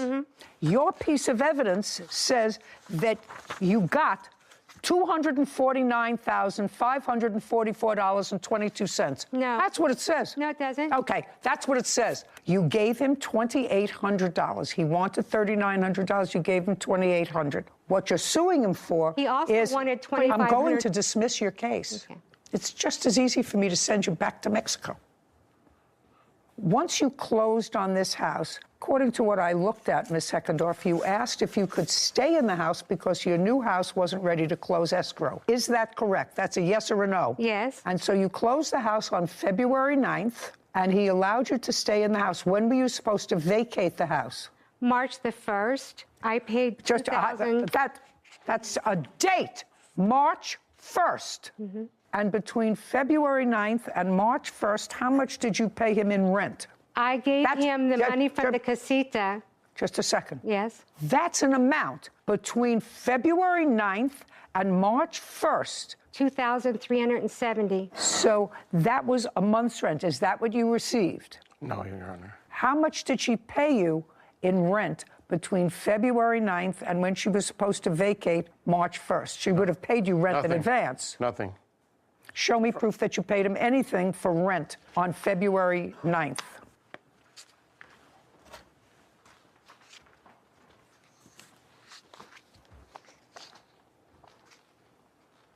Did you ever receive from this agent $2,370? No, Your Honor. Well, do you know who he is? Yes, I do know. That's the realtor that represented both of us on the purchase. And you never received, this was on February 9th. He acknowledges, he signed that he received $1,620 as in for the last month's rent and $750 security deposit, as well as prorated rent of $120. I don't know what prorated rent is for. It was for the end of January. They moved in a few days before. Who moved in? The people that rented the casita. And that's part of the house? Yes. What is that? I have two houses on the property, the one I lived in and the casita. And Dante gave me an email that if I gave him this money from the casita, that I could live in the front house until March the 1st. I have that Just a email. second. When he bought the house, did he or did he not buy the casita as well? Yes, he did. So he bought the casita as well. So it belonged to him. This rent belonged to him. Only So if I what do you mean? rented He's it. not giving you anything. If he buys a house and there's another property, he owns that property. He owns whatever rent was due for that property. So what you're saying is, let me cut to the chase. What you're saying is, you claim, he said to you, I've just paid you $250,000 for your house, which includes the casita. Your house isn't ready yet to close escrow. I will let you stay in the house free if you let me keep the money from the casita's rent. Yes. Oh, And I have fine. an So that email. the bottom line, don't speak, it doesn't look like you're losing so And- far. I may not be finished with you. And So I hadn't rented you're the speaking, casita. you're trying to speak over me. Well, and I'm keeping it very simple. Okay. You're going to want to keep it very complicated, and I, madam, are going to keep it very simple. So the bottom line is you stayed in the house for free from February 9th or 10th until it was supposed to be until March 1st. That was your understanding. You were staying in his house for free. I didn't have to rent the casita. I don't care whether you had to or whether you didn't have to. You were staying in your house that you sold to him for free until your new house was ready. That's a yes. I felt that. I don't but care guess how you if you feel. want to look at it I that don't way, care how you feel. Okay. You sold him your property and you took advantage of a piece of that property, the casita, in order to negotiate yourself a free 3-week rent until your house is ready. Now, you may stand there and look at me in that smug way, but you and I both know that that was a deal you made for yourself. Yes, I agreed. Okay. I agreed to rent the casita ahead of time before I moved out and give him the money so that I could stay in the property until my house closed escrow 1 week. Pretty tricky. May have been March the 6th. Pretty tricky. Bottom line is you stayed in his house for free. Okay. And then what the rest of the case is about is that you claim that he changed the locks on the door before March 1st, and in the house you had your pets, and he held ransom your pets until you gave him what turned out to be $2,800. That's your complaint. He changed the locks on February 28th. Where were you when he changed the locks? February 22nd. 22. Where were you when he changed the I was lock? in my office in San Diego. Okay. And how did you find out that the locks were changed on the door? Dante sent me an email that I found later admitting to what he did, but I asked you a question. I was at my office, and he called me on the phone, and he said, this is Dante Zarzosa, and I have... My way. Mm-hmm. He called you in the office. Mm-hmm. That's how you found out he changed the locks. Yes. That's an answer. Approximately what time did he call you in your office? It was about 6:30, 6:45 in the evening. 6:30 p.m. Mm-hmm. And tell me what you claim he said to you and what you said to him. This is Dante Zarzosa. I have your 2 dogs. You're never going to see them again if you don't pay me $3,900. Now, that wasn't the first time you had heard about this $3,900. That was not the first time. I heard about it on February the 9th. No, the 8th. Sorry, February the 8th, I'd heard about it. And so you told him after that that you would, or you told him, or you told your lawyer, is that you? Yeah, now you can stand up. I met him. Shh, don't speak. Okay.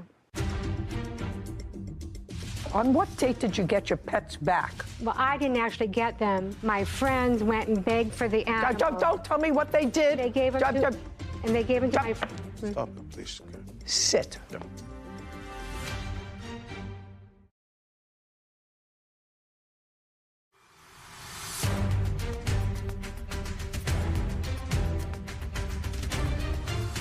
Karen Heckendorf has accused her homebuyer, Dante Zarzosa, of extortion by threatening her pets. Dante claims Karen owes him for making false accusations. Your last name, sir, is? Mena, Your Honor. Mena. Mr. Mena, you're an attorney in Mexico? Yes. Okay. Are you a real estate attorney? Yes, civil attorney, real estate as well. You understand what this is about, and you understand if you're a real estate attorney that sometimes people take a mortgage that's beyond what they need in order to cover their closing costs. You understand that? Yeah, absolutely. Okay. It's not an unusual thing. I bought and sold many homes. A lot of people do that. And when were you first made aware of the fact that the defendant was at least claiming that there was an amount that he had incurred debt on by way of a mortgage in excess of what your client in Mexico was supposed to receive in the amount of $3,900? February the 22nd, something like that. 2/22. And when she came to your office, now we no longer have attorney-client privilege, sir, because she's brought you here as a witness, so you're going to testify to every conversation that you have. Yes. You understand that? Absolutely. Okay. She came to your office after she found out that the locks were changed. Actually, I was at home. That was at night. So when for the first time, sir, did you hear about this money that the defendant was claiming that he was owed? Mr. Dante called me. I want you to answer my question. Yes. My question is, when she called you the night of the 22nd at your home, did she tell you at that time or soon thereafter that there was a discrepancy that he was alleging with regard to the closing fees? Not actually, no. No, she didn't tell you anything. She told you that he just illegally evicted her and changed the locks. Yes, and at the same time, because of some situations regarding a deal she has on the sale of the property. Your client knew, as of February 8th, that the defendant was alleging that she owed him money from the closing costs. That's clear. That's what she told me. Mm-hmm. Now, they had clearly ongoing discussions about this from February 8th or 9th, when the deal closed and she got her money and she's living rent-free. So what I want to know, when did she share with you, not that there was an illegal eviction, not that her pets were in the house, when did she share with you that he was claiming that she owed him money? And I'm not excusing self-help. When did she tell you that? Because she knew it at the beginning. She knew it before she called you. I have the communication from Mrs. Karen. At the time we filed a complaint in the DA office, district attorney office. This is the time when she expressed me the whole facts. Oh, so she didn't tell you the whole facts when she called you at home on the 22nd? No, because she was very worried. She was concerned regarding the babies. Don't tell me that. Okay. That's it. Now I got it. So I got what you're dealing with. I understand who I'm dealing with. Okay. On what date did you get your pets back, Miss Heckendorf? The 22nd. Okay. What time? Well, I didn't actually get them. I got them the next day because my friends went and begged for the animals. Don't tell me what they did. They gave them to, and they gave them to my friends. Stop it, please. Sit. Yeah. I just asked you when you got your animals back. So you got your animals back on the same day as he changed the locks on the house. They were given to friends. Yes. Is that correct? Yes. So they were returned to you the same day because if they were given to your friends at your direction, your friends were your agents. Yes. Good. Only the dogs. He had my cat the next day. Did you have a cat or was it an outside cat? Is it an outside cat? An outside cat that lives indoors, and they put the doggy door down so the cat couldn't get out. Okay. He told me he had my cat. Okay. When did you give him the $2,800? About 5 o'clock on Wednesday, the 23rd. Is there a writing of the exchange of that money? I'd like to see it.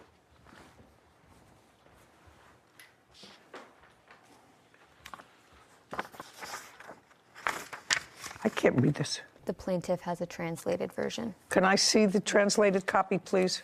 Can I speak? About what? About that paper?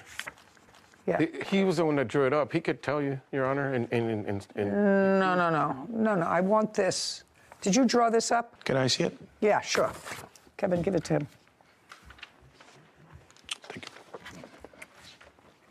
Did you draw that? Yes, I participated. What does it tell me? It's translated. Don't speak. Do you have the translation of this document? Yes, I gave it to you, ma'am. Okay. Okay, number 5, very clear. This is the agreement that Mr. Zarzosa receives from Ms. Heckendorf $2,800 for concept of refund of pending payment. The previous amount is received fully. Therefore, the debt is liquidated. And number 6, the seller, Ms. Karen Heckendorf, grants the broadest waiver derived from the investigation file presented before the district attorney's office. I assume that that was your complaint, and with a file number filed against Mr. Zarzosa by not keeping any legal action present, past or future, derived from the present business. This is the police report they're talking about. I don't care what this says, is you've settled all of your disputes with each other. This says you've settled everything that had to be settled. Okay, but what the translation suggests is by this document, each of you understood that you were giving him money. He was not going to follow through with anything that had to do with the criminal complaint or with a criminal complaint against him. You went your own merry way. Am I crazy, or is that what this document says, sir? You are the lawyer. Yes, it says so. That's what it says so. So I want to know why you're all here bothering me. You settled everything.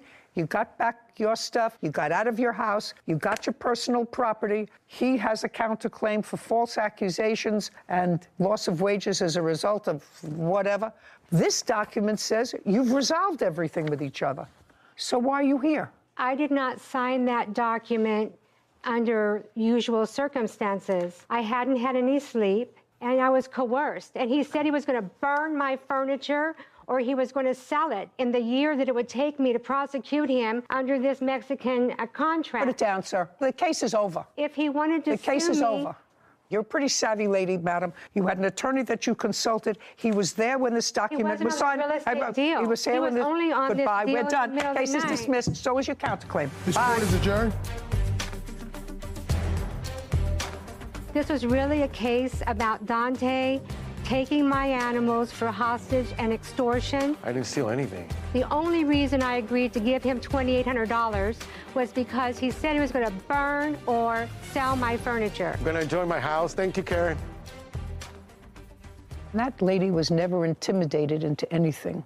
I don't think so either. She knew she had gotten an extra few bucks at the closing. She knew that she was really living there rent-free, which is really very nice. You buy a property, letting her stay there for almost a month.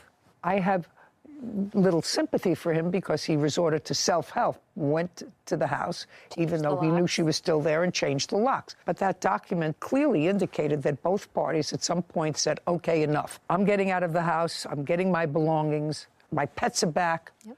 Here's your money, and finished. Well, when you make a settlement, you've made a settlement. You don't get to make one settlement in Mexico and another one in California. Suing her ex-boyfriend's brother, Cleefers McCowan Jr., for personal property and filing a false police report. Court come to order. All rise. Have a seat, please.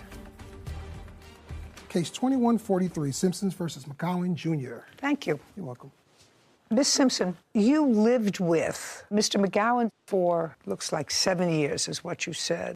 Yeah, yes, ma'am. It was off and on. What do you mean off and on? Well, I had another residence as well. Okay. And it's going to get more complicated, I see, than less complicated. You lived off and on, according to you, with the defendant's brother, who is now deceased. Yeah. It is your claim at one point in your papers that you and the defendant's brother were married. Yes, ma'am. He passed away. Yes, ma'am. And it is your claim that the defendant owes you money. He was the executor of the estate, and he owes you money for property that he took from the house and for filing a false police report against you, I assume indicating that you took things from the house. Yes, ma'am. Okay. Mr. McGowan says that you and his brother were never married, while he indicates in his papers there might have been some sort of ceremony of marriage. Yes. That his brother somehow must have told him that he never filed the marriage license, so the marriage was never valid. That's correct. Is that correct? That's correct. Okay. Well, let's go to that for a moment. Yeah. Yes, it's sort of curious and takes me back to law school days. And believe me, that really tests my memory. Were you at the ceremony where your brother married the plaintiff? No, ma'am, I was not. When did your brother tell you that there was a marriage ceremony? I probably heard it just throughout life. You mean throughout life for how long? From the time that he had any dealings with her. So about 7 years ago? Yes, ma'am. So you asked your brother whether he was married? Yes. How long ago was this? I would say 4 years ago. Okay, so 4 years ago, you say to your brother, I understand that you, what's your first name? Mona.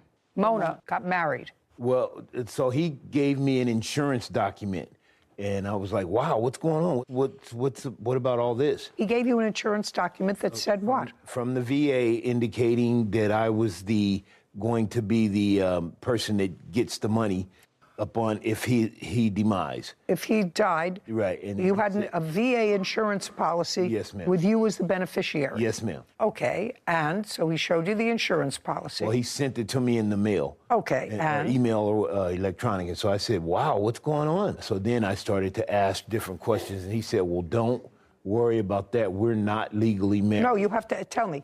I said to him. I said to him, so doesn't your wife Isn't she the beneficiary? I don't want to be involved in all this. Right.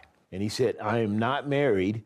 We went through a ceremony, and you have 10 days to file the marriage license. The marriage license in Las Vegas. Okay. To solidify the marriage. And then he said, I never filed it. We are not married. May I? Just a second. Did your brother tell you that he had ever told Ms. Simpson that he never filed the marriage license? No, we never had that conversation. Okay, well, because you say in your answer, sir, that my brother was too smart for that, he never mailed in the license. Well, he told me because there was a problem between these two. And so we talked about that, and he said, no, I'm not married to her. And he said, you have to file the document, and I never filed the document. And I have a copy of that right here. Ms. Simpson, yes, ma'am. Tell me when this ceremony took place in Las Vegas. April 2013. Did you travel there with Mr. McGowan? Yes, ma'am. We moved to Vegas together. Who was at the ceremony? It was no ceremony. What happened was I don't know what this is. What happened was we went to the Justice of the Peace, and the 10 days is not accurate. No, don't. Don't apologize. Don't tell me. We had 1 year to go to like a pastor or minister or something like that because we just went to the Justice of the Peace in Vegas. They give you a year to do it, whereas it's, I guess, what I think the term is officiant or something. Officiant has to do it so you can become married permanently. So you knew that you were not legally married? Well, it was legal, but it would be official if you don't do another step within a year. And I understand that, but you never did the other step. We didn't, only because he was sick, ma'am. I don't care what the reason was. I don't care if he was watching Yellowstone or because it doesn't matter why. I respect that. What? You can get hooked on that. Oh, yeah.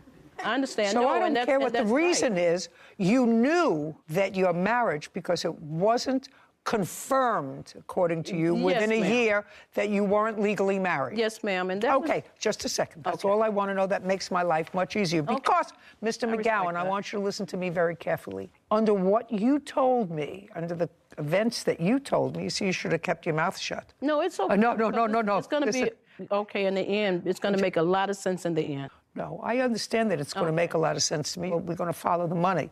But I just want to tell you and the people who are watching this that when I thought about your answer, that you said your brother was too smart and didn't file the necessary document within 10 days, my view of that scenario was that she could still consider herself his wife. Because if he fraudulently, in an attempt to deceive her, didn't mail the marriage license in, she would be the beneficiary. I'm just letting you know that. You understand what I just said? Yes, ma'am. Because he committed a fraud on her. He would have committed a fraud, your brother, on her into leading her to believe that they were a married couple and they had the responsibilities and the benefits of a married couple.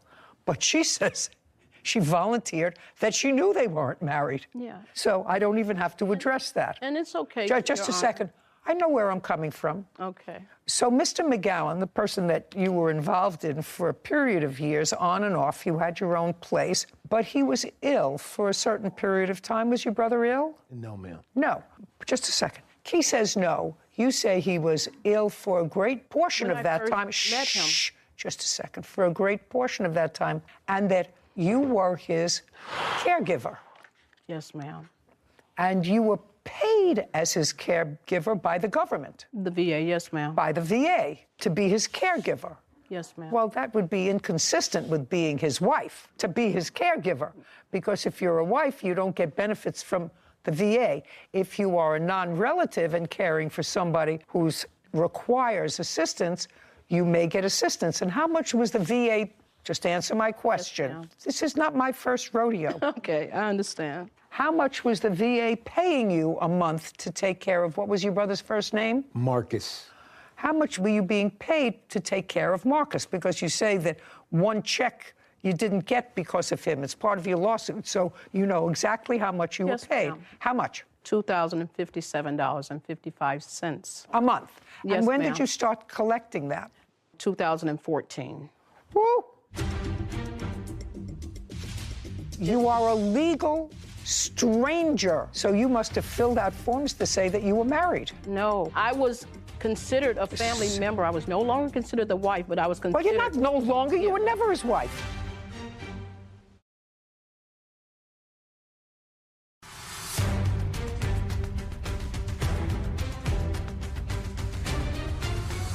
Ramona Simpson claims her ex-boyfriend's brother, Cleefers McCowan Jr., threw out her personal belongings. Cleefers is countersuing for damage and stolen property. Okay, so there was a reason why you didn't continue to solemnize the marriage ceremony that you went through in 2013, because you started to collect $2,000 a month from the VA in 2014 that you couldn't have collected were you his wife. That's a yes. No, it isn't, ma'am. Oh. Receiving the benefits from the VA, you have to be a family member. You have to be related to that person in order to get this stipend pay. It wasn't a regular VA payment, and it's for relatives. You have to be a relative for that veteran. What are you getting? Oh, yes, it's true. Check that, Pull Sarah. up stipend pay for VA, because we're both disabled veterans. It's not like I just had to do this. I loved him, and I cared for him, and he was sick the day I met him. Just a minute, you both disabled veterans? Well, my disability was not as crucial as his was. How much do you collect? I very minimum, because I asked you a 30%. question. That's a very minimum. Yes. It's not a number. Yes, it's $300 and some change. But the thing is, Your Honor, may I speak, please? He was sick from the day that I met him, and I was taking care of him prior for that. This was his idea, because he was familiar with the veterans and the system. This was his idea that we can receive funds, and it stayed right in the household. We were living together. It was stayed in the household, and that's okay with them. I thought you told me a moment ago that you had your own place. No, not then, ma'am. Not then, when we moved back from Vegas, because we stayed in Vegas for approximately 3 years. When we moved back from Vegas, he had purchase of home and everything, and it was supposed to be okay. We were going to be together, but he started living another alternate life, which he was very familiar with, because he's introduced him to so many people. I don't even care about that. I still continue to take care of Marcus. It was no longer a romantic situation. Now you still continue. You had your own place. I lived both places, because he needed me more there than he did when we was living together. What kind of alternative lifestyle was he doing that he needed you there part-time? He was seeing other people and he was stuff like seeing that. women. Pardon me? He was seeing other women. He was seeing other people, yes, ma'am. Okay, so he was seeing other people. But let me finish. Yes, ma'am. But you continued to receive the $2,057. You knew you weren't married. That money was coming directly to you. It wasn't coming to him. Well, it was coming to you. At what address? He was giving me a portion from his bank account, and then when we discontinued everything, there was nothing physical. Then I was receiving my full allotment at that point, but I was still taking care of him, taking him to the VA, taking him to the hospital. Wait just a second. I don't care.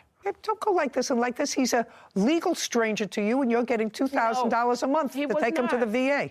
Ma'am, he was not a legal stranger. He was a legal stranger to you. Legal. He was not your mother, father, brother, sister, or husband. Ma'am, he was a dear friend of me. He continued to be a friend, honestly. Well, and he knows that. We went to several places together. I'm setting up for myself what is the actuality of the situation. Now, I understand that I was really not prepared for this scenario. I was prepared for somebody, quite frankly, Miss Simpson, who had been defrauded by his deceased brother into believing they were married. She took care of him when he was sick. And all of a sudden, now that he's deceased, his brother comes in, kicks her out of the house, and takes all of his property. That's the scenario. But now I understand that that is not the case, that you knew you weren't married, that for 8 years you collected $2,000 a month for taking him to the doctor's offices, to the vet, to taking care of him in the house, but you understood that he was seeing other people, that you didn't have an exclusive relationship. Now I understand it. And you did receive a certain benefit from that because when you moved back from Vegas, you went to your own place because he was having an alternative life that had nothing to do with you. At that point, was the money going to his bank account or yours? It was going to his bank account, ma'am. Okay. Well, you say that he notified the government. Part of your lawsuit is for 1 month's check that you say, or 2 months that you didn't get. And you say you didn't get it because he notified the VA or somebody notified the VA. I don't care who notified the VA. What I want to know is, with those checks immediately preceding Mr. McGowan's death, going into his bank account or yours that he had? His. It was going into Marcus's bank account. Okay, and he was giving you money from that bank account? Prior to his death, yes, ma'am. Right up to the time he got sick and died? Yeah. Okay, yes, and how much would he give you? He would have given me $2,057. $2,000. All right. No, okay, you mean total? No, I'm sorry. No. I get it. It was not what I thought, but I get it. Ma'am, may I okay, please say money owed something? for the return of property. What property? The property, which is my funds. I have jewelry that was missing and clothing that I never received because he kicked out his niece and boarded up the house. Just a second. Was your brother taken to the hospital? Yes, ma'am. On what date? 28th of August, 2021. Okay. So he was nowhere to be found. Just what?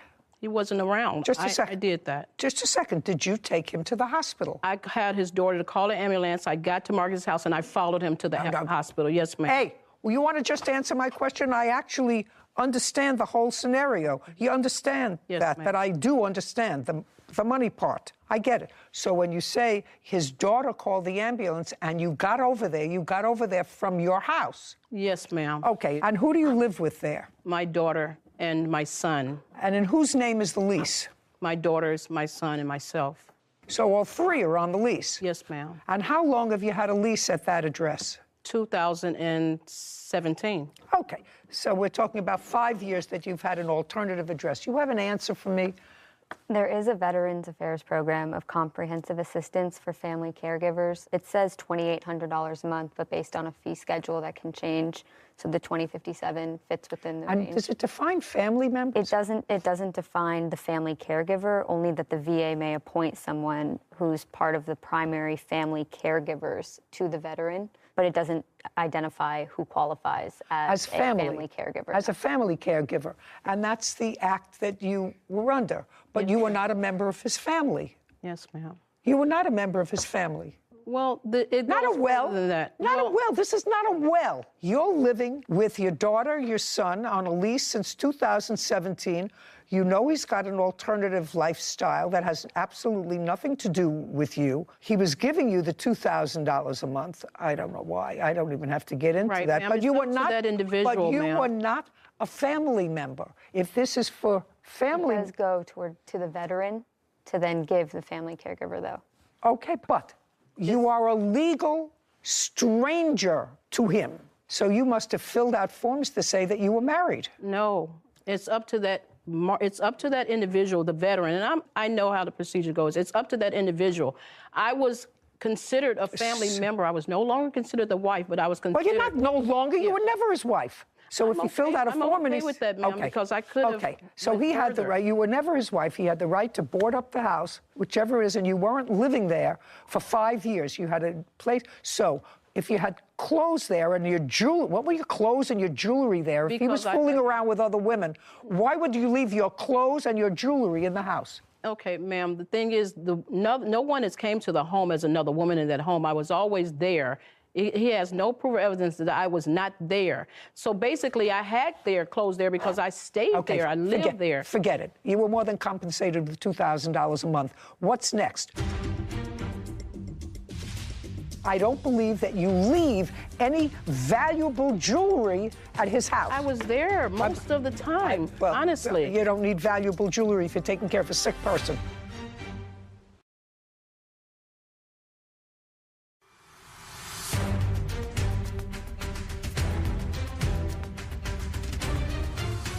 Ramona Simpson is accusing defendant Cleefers McCowan Jr. of throwing out her personal belongings. Okay. Do you have any of her property?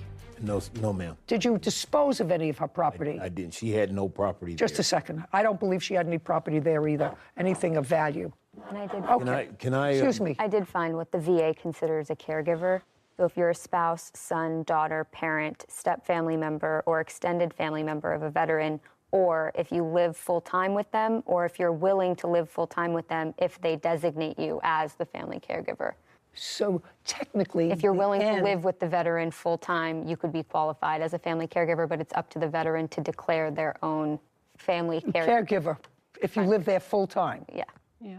But she stated if you were willing to, and I was always willing to. Okay, and because good. I don't feel as if you were shortchanged, madam, at all. And I don't believe that you had anything of value in the house. So your case is dismissed. Now we're going to get to the second part of your claim. You say she took property from the house? Yes, ma'am. What property? She took jewelry, guns. What jewelry? Chains, rings, cufflinks. Show me. Entire. Show me. How am I going to figure that out? You have photographs of things? Yes, I have some photographs here. This is so sad. So sad. You have to put a period and end it. You had a good thing going for 9 years. Ma'am, the money was paid in the arrears, first of all. So me not getting paid for, and this is really not a big issue to me, what he's saying, because they're all lies, and I'll tell you the truth. Just say, I'm not saying anything, madam. All I'm saying is you have no case, because I don't believe that somebody who lived in a lifestyle, as you've described, as you've described to me, which is you have your own home, where you're on a lease since 2017, where you said to me he had an alternative lifestyle, but I still took him to his VA appointments. I took him, and I was his caregiver, but I lived with my daughter and my son. I don't believe that you leave any valuable jewelry at his house. I was there most of the time, honestly. You don't need valuable jewelry if you're taking care of a sick person. But Can I see? I was stating we're also friends, ma'am. I've decided your case. I respect that. This is just what had happened to looking for everything that was taken in there. I don't care. Who cares? What are you showing me? You showing me that the place is a mess, that somebody went through it? I'm showing you I don't what. care. Okay. I don't care. Prior to his death, when had you seen your brother last? I had seen him about 5 days prior to that. You live close by? I was living in San Diego at the time, and he lived in Highland, which is 79 miles up the 15 freeway. Okay, so 5 days prior. Prior to the 5 days prior that you saw your brother, when had you seen him before? We see each other quite frequently. We have family barbecues, this, that, and the other. I'm retired. I go. Okay, would you return these to him? These don't show me any jewelry. Okay. It shows me that the house looked like it was picked through. Okay. Thank you. What else? So quite frequently. That's it. Did you get a VA benefit from your brother for his insurance? From the life insurance policy. Yeah, that's from the VA. Yes, ma'am. And how much did you receive? $2,600. Who paid for his funeral? I did. How much was that? $1,100 or $1,200. So you took some of the insurance money and paid for it? Yes. Did he have any other valuable asset? He had quite a bit of stuff. It's in probate as we speak. Oh, so case is in probate It's now. in probate right now as we speak. Oh, great. So I don't have to deal with it. Your case is dismissed. We're done. Thank you. This court is adjourned. You know what? I have a lot of respect for the judge, but she didn't listen to me. Well, I'm happy that the judge made the decision that she made. He's a habitual liar. Thief. My brother died, and within a half a day went over and burglarized the house. This is something that he can laugh about, and he's going to go and tell the whole world that I'm still a liar. I'm still a this, that, and the other. There is quite a bit of items that belong to me that this person stole. That you can love someone and not be married to them. You can help someone and not be married to them and making love to them. I was genuinely there to help Marcus because I love Marcus. The devil. I don't want the devil, the devil. He barred me from the funeral. I didn't fight it because the respect I have for his family and for Marcus. I could have went there. No. I said, you know what? I won't be there. I hope that she crawls back in the rat hole she came out of and does whatever she does. You know what was interesting in that case, Sarah? When I read the complaint and the answer, I had a whole different vision. Me too. Of what the arrangement was. And based upon what the defendant wrote in his answer, that his brother, with regard to the marriage, to his brother telling him, I'm too smart, I didn't mail in the papers. Read like fraud a little bit. Right. But she was in on it. She knew. She didn't complete the steps. She didn't complete the step for a different reason, but she knew that they weren't legally married. That they weren't legally married. Which changes the whole game from a legal perspective. Right. Certainly the fact that the case is currently in probate made my life a lot easier. Anyway, it should be a warning signal when you get married out there, folks, and you have a marriage license, because I performed enough weddings to know you have to seal it, sign it, put a stamp on it, and usually put it in the mail within 3 days of the ceremony. So brides and grooms, make sure you put it in the mail together, or watch the officiant put it in the mail. Alan Lukoski is suing business owner Gene Clunn for a semi-automatic rifle. Court come to order. All rise. Have a seat, please. Hello, Judge. Case 2055, Lukoski versus Clunn. Thank you. You're welcome. Mr. Lukoski, am I correct that you own or manage a shooting range? Yes, it's a target range. It's on my own property that I own in northern Minnesota. And it's licensed to do commercial target shooting? Not necessarily. What I do is... What is not necessarily? What does that mean? Well, for 19 years, I have been a firearms instructor for the permits to carry for the sheriff's department in my county. Okay. So I don't believe that the training is good enough that the people are getting to be able to carry handguns on the street.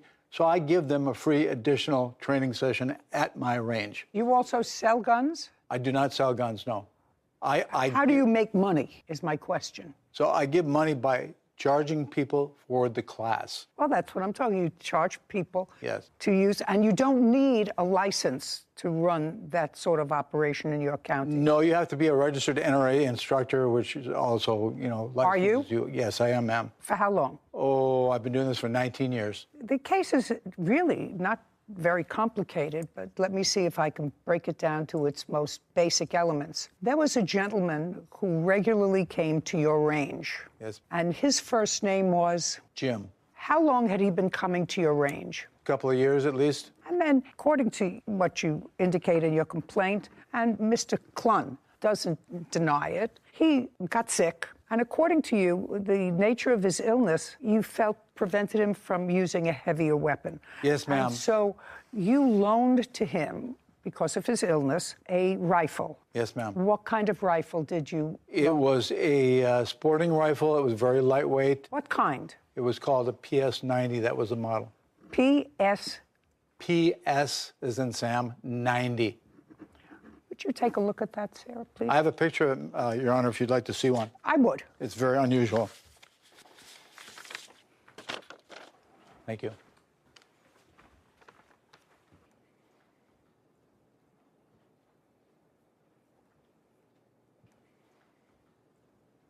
Okay. I see it. Thank you. And on approximately what month and year did you loan Jim this gun? Well... Well is not an answer, so let's think carefully, because we know we're coming. Probably a month, approximately before he died, which was I don't know when September. that was. September 8th, I believe he passed away in 2021. How did you find out that he passed away? I believe Mary here, who's here because of the fact that she caregave for him while he was going through cancer treatments. She was his reason for staying alive. And she also did witness some things that happened in this case. Okay, I'll get to you in a second. So he passed away on November 8th. He died on September 9th. 9th? Yeah. Okay. And okay. Prior to his passing away, Jim and Mr. Clun had some business deal. And Mr. Clun believed that Jim owed him money. So far, right? Correct. And after Jim died, Mr. Clun went to Jim's home and took several things from the home to satisfy that debt. No, I did not do that, Your Honor. I never came back to the house. I never took anything. Everything I received prior to his death. Okay. Tell me when you received the gun that belonged to Mr. Lukoski. Looks like 5/20/21. Can I see what you have that indicates that you received the gun in May? Because you gave it to him about a month before he died? Approximately a month. Well, could have been a little longer. It had to be longer. Okay. I picked it up the 5th month. In May? Yes. Okay, and you couldn't have given it to him in August? Yeah, you're right. It had to be before then. Okay. And tell me the circumstances, because that's what this case is about. Mr. Lukoski claims that it was his gun. It was a loan. You had no right because you took it. You got it, evidently, you want to tell me, from Jim, and then subsequently sold it. Yes. Yes. Okay. So I want you to tell me the circumstances surrounding your getting possession of this gun in May of 2021. Jim was in need of money, so I loaned him money, and in trade for the money as collateral, he said he would... Okay. And I'm going to let you tell me this because Jim's not here, so I'm going to have to get more specifics from people who were his caregivers to buttress what you're saying to me. He needed some money. How did you know him? Best friends from high school. And you remained friends?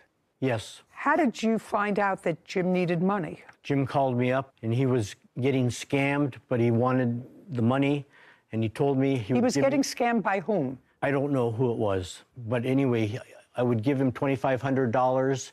He would go to the post office and mail it somewhere. But every time he did that, I would receive collateral of motorcycles or guns. Just a second. I want you to run this by me. Jim called you and said, I'm being scammed? No. I think he's being scammed. I don't care what you think. Okay. What you think is unimportant to me. I want you to tell me the circumstances surrounding the money that you gave to him. He called you and said... He needed to borrow money. I borrowed him the money. No. I need to borrow money. Had you ever loaned him money before? Yes. Often? No. In the last year of his life, I did probably a half a dozen times. Just in the last year. So when he called you and said, I need to borrow some money, the reaction, even from a best friend, would be, of course, if you need money, tell me why. Right? That's a natural question. And so that's what you asked him. Tell me why. And I asked him that question, and he said he was going to be receiving $1 million or $2 million in the next few months. Okay. So you brought Mr. Lukoski's gun back to Jim while he was alive? No, I sold the gun. Keep going. So you sold... This was... Just tell the truth. You don't have to have a good memory.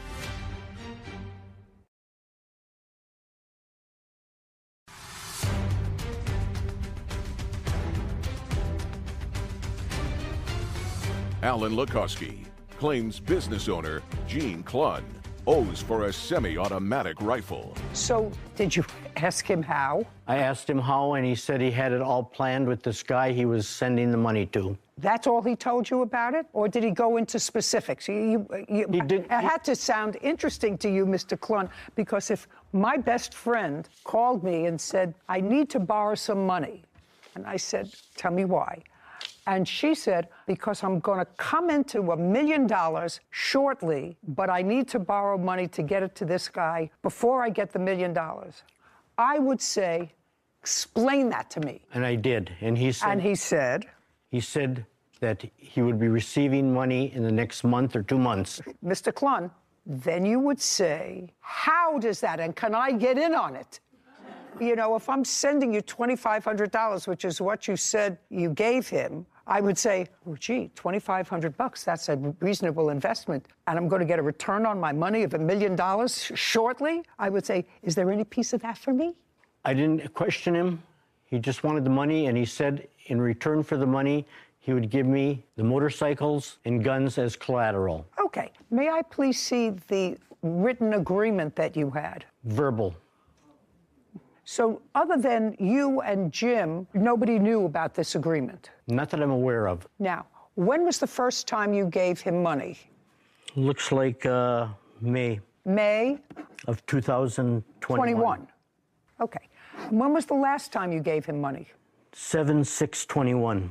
Between May of 2021 and the beginning of July, how many times did you give him money? 4 times. And you have that documented with bank records, et cetera? Right here, Your Honor. Okay, great. And tell me how much in total you gave him. $7,500. Kevin, would you bring me the documents that Mr. Klun is looking at, please?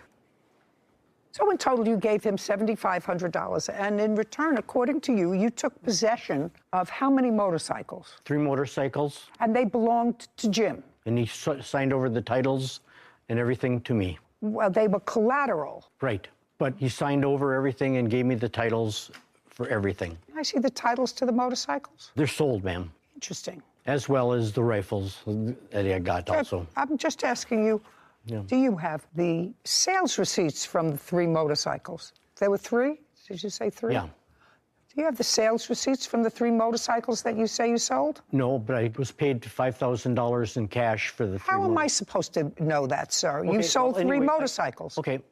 How am I supposed to know? I mean, all of this is coming out of nowhere, actually, with no proof whatsoever, unless you're prepared to give me some flesh on this bone of a case. Could you stand up? Your first name is Mary? Yes, it is. What's your last name? Wellman. Were you Jim's caregiver? Yes, I lived in the upstairs of his house. Were you a tenant? We were friends since the late 90s when I first moved to the area. So regular caregiver of his, or were you just as needed? He developed cancer in the late 90s, and I stayed, then I lived with him in the first 2 years because of the 50-50 survival rate and the constant trips to the Mayo Clinic from where we lived were an entire day trip. And then after about 3 years, when he was kind of back on his feet again, I moved out, but we remained friends and we rode motorcycles together and we did lots together. And so you lived in the house? Yeah, and I moved back in okay. Okay. Were you living in the house when he bought these 3 motorcycles? 2 of them I was. A dual sport that he had changed or upgraded to ride a little bit more rough terrain, possibly into Canada. Okay, just to... Okay. Yeah. That's that much flesh on the bones I don't need. Okay, I'm sorry. Did he buy them new or used? He had bought them used. In approximately what year? Well, would have been during the cancer, and so it approximately 2000 to 2003. Do you know anything else about his dealings with Mr. Klun? I do know the motorcycles were in the garage when Jim died. No, they weren't. Don't. Okay. Don't speak. How do you know that? Well, I had on and off go out there for things, but then Jim's nephew had come and removed one of the bikes right after Jim had passed away. So the nephew came and removed one? Mm-hmm. But this was after he passed? Yes. What's the nephew's first name? Anthony. Do you know Anthony, Mr. Klun? Yes, I do. Okay. Did you get the motorcycle from Anthony? Nope, I got the motorcycles from Jim, the motorcycles that were left after Jim passed away. Okay. Now you can sit down. Okay. All right, Mr. Klun. Do you have any statements, text messages, or anything else indicating that Jim indicated to you that he could give you as collateral this rifle, other than the fact that he had it in his possession? I got more than 1 rifle. I have checks that were written out to Jim, and that's what we did. But that doesn't answer my question, Mr. Klun. I don't care how many rifles you had. He only had 1 that he gave to Jim because it was lighter and easier to shoot. And as his illness progressed, if I'm getting this right, it was hard for him to pick up his own rifle. Now, he may have had more, probably did have more, because you took more than 1, right? Correct. Okay. How many rifles did you take? I took 3 rifles, 5 pistols. I had to bring 3 of the rifles back. Where? To Jim to get replacements. The guns that were from Mr. Lukoski. Only 1? 3 of them. No, he said he only gave him 1. Oh, no, but there was 3 of them. So you brought Mr. Lukoski's gun back to Jim while he was alive? No, I sold the gun. Keep going. You sold... This specific... Just tell the truth. You don't have to have a good memory. If, heaven forbid, something happened to me and my dentist thought that I owed him $25,000, he couldn't come into my house and say, gee, this Ming vase is just going to cover my dental bill. You can't do that. And that's what you did.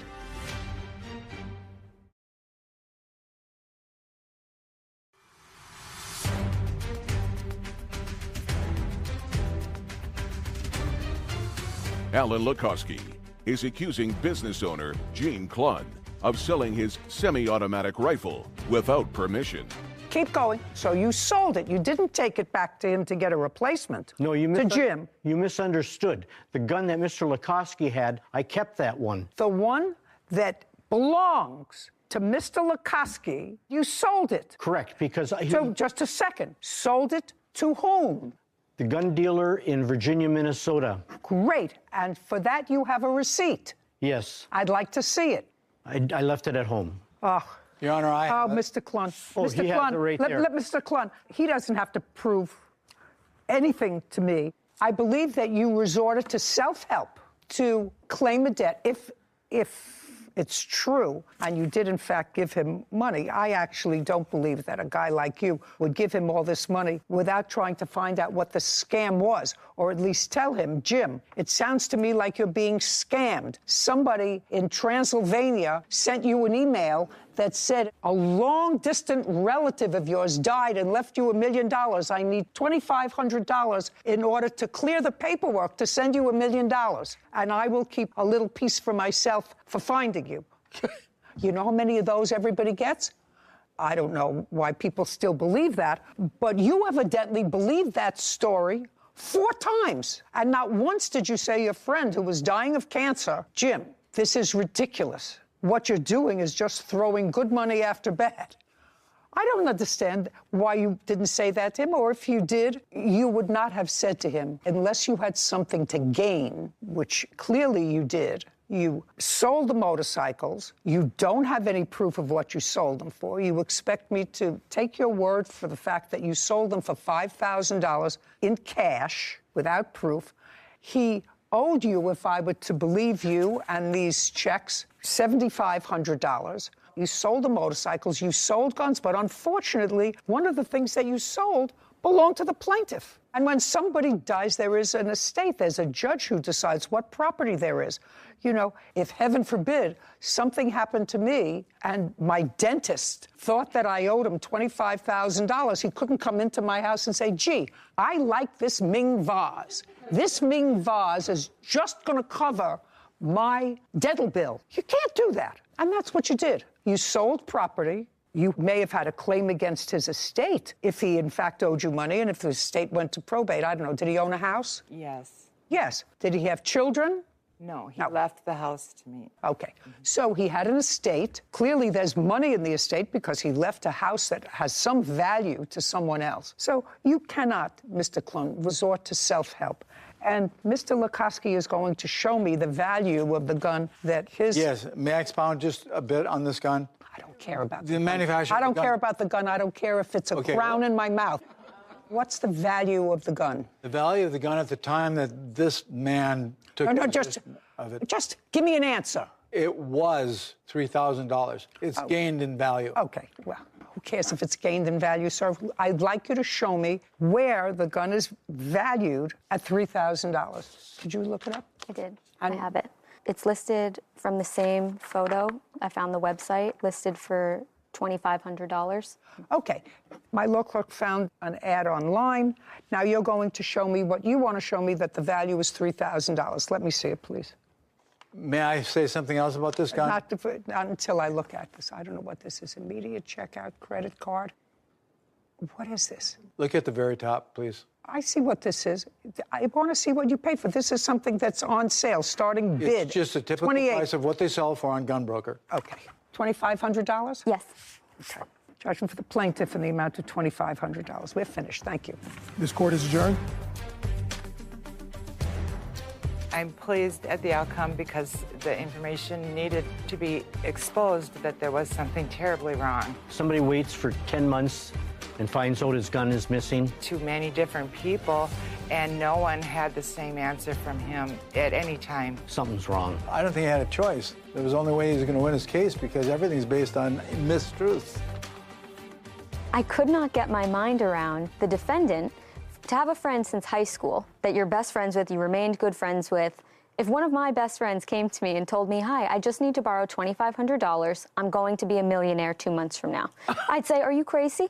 There's so many of these scams going around. I know I've seen your phone sometimes gets tripped up with the scammers and in the middle of the night ringing off the hook. It's unfortunate that people fall for these scams and really send their hard-earned money, sometimes that they don't have, to these scam artists, and they're never going to see it again. And I think that people have to be really vigilant. I know there's been warnings and things like that I've seen more publicized recently about scams and just how detailed and intricate they can seem, but it's really just... I get them all the time, as you said. Yeah. I have to go like this and then delete them. Delete. Anton, please answer immediately. Your $3,000 refund is sitting here waiting for you.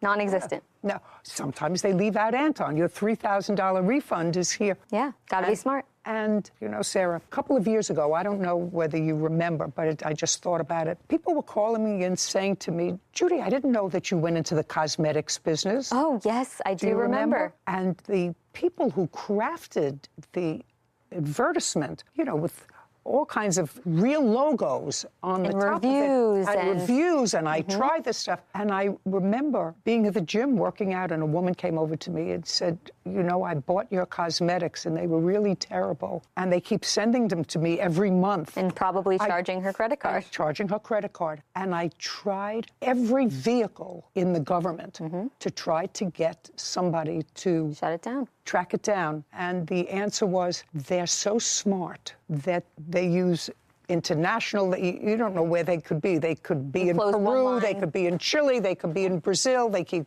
be in Canada. And I know that there are many other celebrities who were caught with the same scam net. But this guy said, my friend Jim... was probably getting scammed. Then why would you provide him the money to get scammed? You're absolutely right. Didn't believe. Jasmine Jones is suing her ex-boyfriend, Joshua Caldwell, for the costs of a French bulldog. Court come to order. All rise. Have a seat, please. Hello, Judge. Case 2120, Jones versus Caldwell. Thank you. You're welcome. Ms. Jones, you and the defendant were in a romantic relationship that started about a year ago, more than a year ago. And then you decided to do one of the most foolish things that people do when they sort of fall in love, sometimes temporarily. You decided to buy a dog together. According to you, the relationship went south, and now we have this adorable dog that you want back. You say the dog is really yours. You were the one who was its primary caretaker. You paid for a vet bill. Mr. Caldwell said that's not the case. The dog was always supposed to be his. He purchased it, and it's your argument that if Mr. Caldwell is allowed to keep the dog, that you be reimbursed for the vet bills that you paid. Yes, ma'am. Okay. Did you and Mr. Caldwell live together? Yes. From when to when? From February 1st of this year to September 3rd. And in what month did you decide to get, the dog's name is Scrappy? Yes. Scrappy. We got Scrappy on January 18th. So before you moved in together? Yes. Where were you living? I was going back and forth from my mom's house to Joshua's. I already had a key in January. I was staying there. Okay, but you were living with your mother. Yes. In January. Yes. And who was the breeder of this dog? Did you buy the dog from the breeder or from? From the breeder, Andrew. Now, Andrew was sitting over there on the defendant's side, so I assume that Andrew was a friend of your boyfriend's. Yes. Stand up, Andrew. I have a couple of questions for you. Okay. That's Scrappy. Yes. Scrappy is about 8 months old? He just hit a year about 2-3 weeks ago. Oh, so still a puppy. Yes. Looks very healthy. When Scrappy was purchased, was the amount paid for him the same as was paid for the other dogs in Scrappy's litter? No. How many puppies were in the litter? 5. Did you charge Mr. Caldwell or Miss Jones for Scrappy? Mr. Caldwell, How much did you charge him? $3,000, Your Honor. Who paid you? Joshua. Mr. Caldwell, did he pay by check or cash? Cash and Zelle payments. Did you ever see Miss Jones in the purchasing process? Yes, I seen her. Tell me about it. At the time when they came to pick up the dog, she was his girlfriend, but there was no connection with me. And Was that the dog. first time you had met her? I've seen her around because we would work at the gym together. We're both personal trainers, so I would see her around the gym sometimes. Had you discussed with your friend Joshua? Yes. While you were working with him in your personal training at the gym, had you discussed with him getting a dog? Yes. When? I can't recall the exact date, but I know that he had seen that I had bought my dog and that I was getting into the business. So he contacted me early in, say, 2020, stating that, hey, I want to eventually, when you have a litter, get one of your dogs from you. Do you remember what month that was in? I'd say, well, Scrap was born October 2021. So around then, maybe a couple months before, when I let him know that the female was pregnant. So maybe around July, August. Okay, of 2021. Yes, Your Honor. Okay, so that was well before the two of you lived together. Yes. Did you ever hear from Miss Jones? Did she ever call you before you saw her when they both came to pick up Scrappy? No, Your Honor. Okay, you can sit down now. Cute. Miss Jones, who paid for Scrappy? Me and Joshua. Show me. I have here Zelle and Venmo payments to Joshua. The first one is in February, and then he didn't start asking me for large amounts. Hold on one second. Hold on. These don't look like anything like payments for the dog. What are those payments? $100, $500, $350 in June. What were those for? They were all payments towards Scrappy. He started asking me for $200, $350 at that time. You mean after you already had the dog? Yeah. Because you got the dog. Yeah, but he didn't pay for him straight up. And his friend told us that we could pay for him at will. He didn't give him money the first day that we picked him up. Okay, I'll go back to you. How much money did Mr. Caldwell pay on the day he picked up the dog? $0. When was the first time he made a payment? Now you could stand up again. He made a payment shortly after, within the first month, of about $300. So in January, he made first payment. Of $300. And in January, there is no Zelle payment from you at all. When was the next payment? Do you recall? I believe in March he paid another $200. Well, do you have records of what you paid, sir? Yes. I'd like to see them. I just want to see what you paid and when you paid it. By the way, while he's looking for that, when you lived with Mr. Caldwell, did you both contribute to the rent? My contribution to the rent was paying for the groceries, so I have all my receipts. So the answer is you did not pay rent.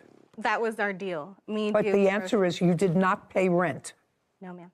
Did you pay any utilities? Only when he asked me for extra money to pay his phone bill or to pay for the Wi-Fi sometimes. And when you paid for these extra things, Wi-Fi or his phone bill, did you pay by cash or did you pay by... The extra charges in there that I didn't highlight. The ones that are $20, $30, those are for gas. The $70 one is for his card. Well, I just want to know how you know the payment in July for $200, what it was for.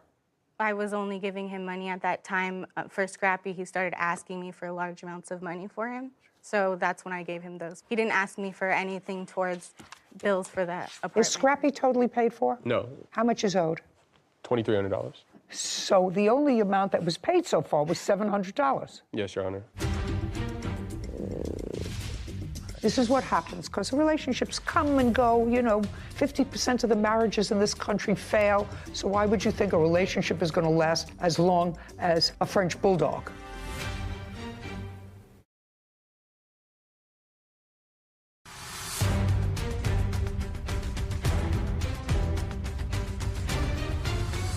Jasmine Jones claims her ex-boyfriend, Joshua Caldwell, owes for the costs of a French bulldog. Joshua is countersuing for vandalism and an assault. Okay, and this is an agreement that I, Joshua Caldwell, have agreed to buy cashmere That was his name originally. From Frederick Wright. Once the dog is paid in full, I will receive full ownership rights. Frederick Wright will remain the rightful owner of Kashmir until I complete $3,000 in payments, right? Correct. And both of you signed this, and this was in January of 2022. That's a reasonable... What are you laughing at? I'm not laughing. I'm just like, when did he even sign that? Because I was with him the day that we picked him up, and he never showed me any contract. Well, but this is reasonable because he's not transferring any rights to him. He's going to remain the owner. He's the owner of the dog until the full amount is paid for the dog of $3,000. Right now, he said that the only thing was paid was $700. Go ahead. Now I'll hear you. Now I got it. Now you can sit down. When I was present for us picking up Scrappy and purchasing him, it was word of mouth contract. There was no paper signing at all. He didn't even show me a paper. And? And he showed me him. He asked me if I liked him. I said yes. And he said he would go half on him with me. Okay. And I said, okay. And it was that same day. I get off of work. He picks me up. We go see Scrappy. Didn't know we were going to get him that day. We ended up getting him that day. He tells me, okay, it's just going to be $3,500. They walk to the back of the room and start talking and making an agreement. Come back out. So just a second. So they went in the back of the room. You were not there. That's what you just told me. They went in the back to make an agreement, and then they came out. That's what... He tells me it's going to be $3,500. They walk to the back of the room, make an agreement. Right. Go ahead. And then he comes back and we take Scrappy home. The next day, he texts me early in the morning and tells me that Scrappy might have gotten a bee sting or something because he was limping and he doesn't know what happened. I picked him up from his job that afternoon after I got off of work. Okay, so you picked up the dog from his work. Yes, picked him up and I went straight to my mom's house to get clothes because I was going back to his house. And I was examining Scrappy, no swollen paw, no bee sting. Then he said that he probably clipped his nail on the tile, and I'm just like looking at his paw, and I'm like, there's nothing wrong with it, but he's limping. Those were his stories. Still don't know what happened. Scrappy wasn't showing any signs of like pain, he was just limping. So I was like, we need to take him to the vet, like he needs to get checked out. So you took him to the vet? Okay, yes. And? The vet ended up telling us that he had a fracture. You can't tell me what the vet told you. I'll look at the records from the vet. Okay, sorry. I have the vet bills and the reports right here.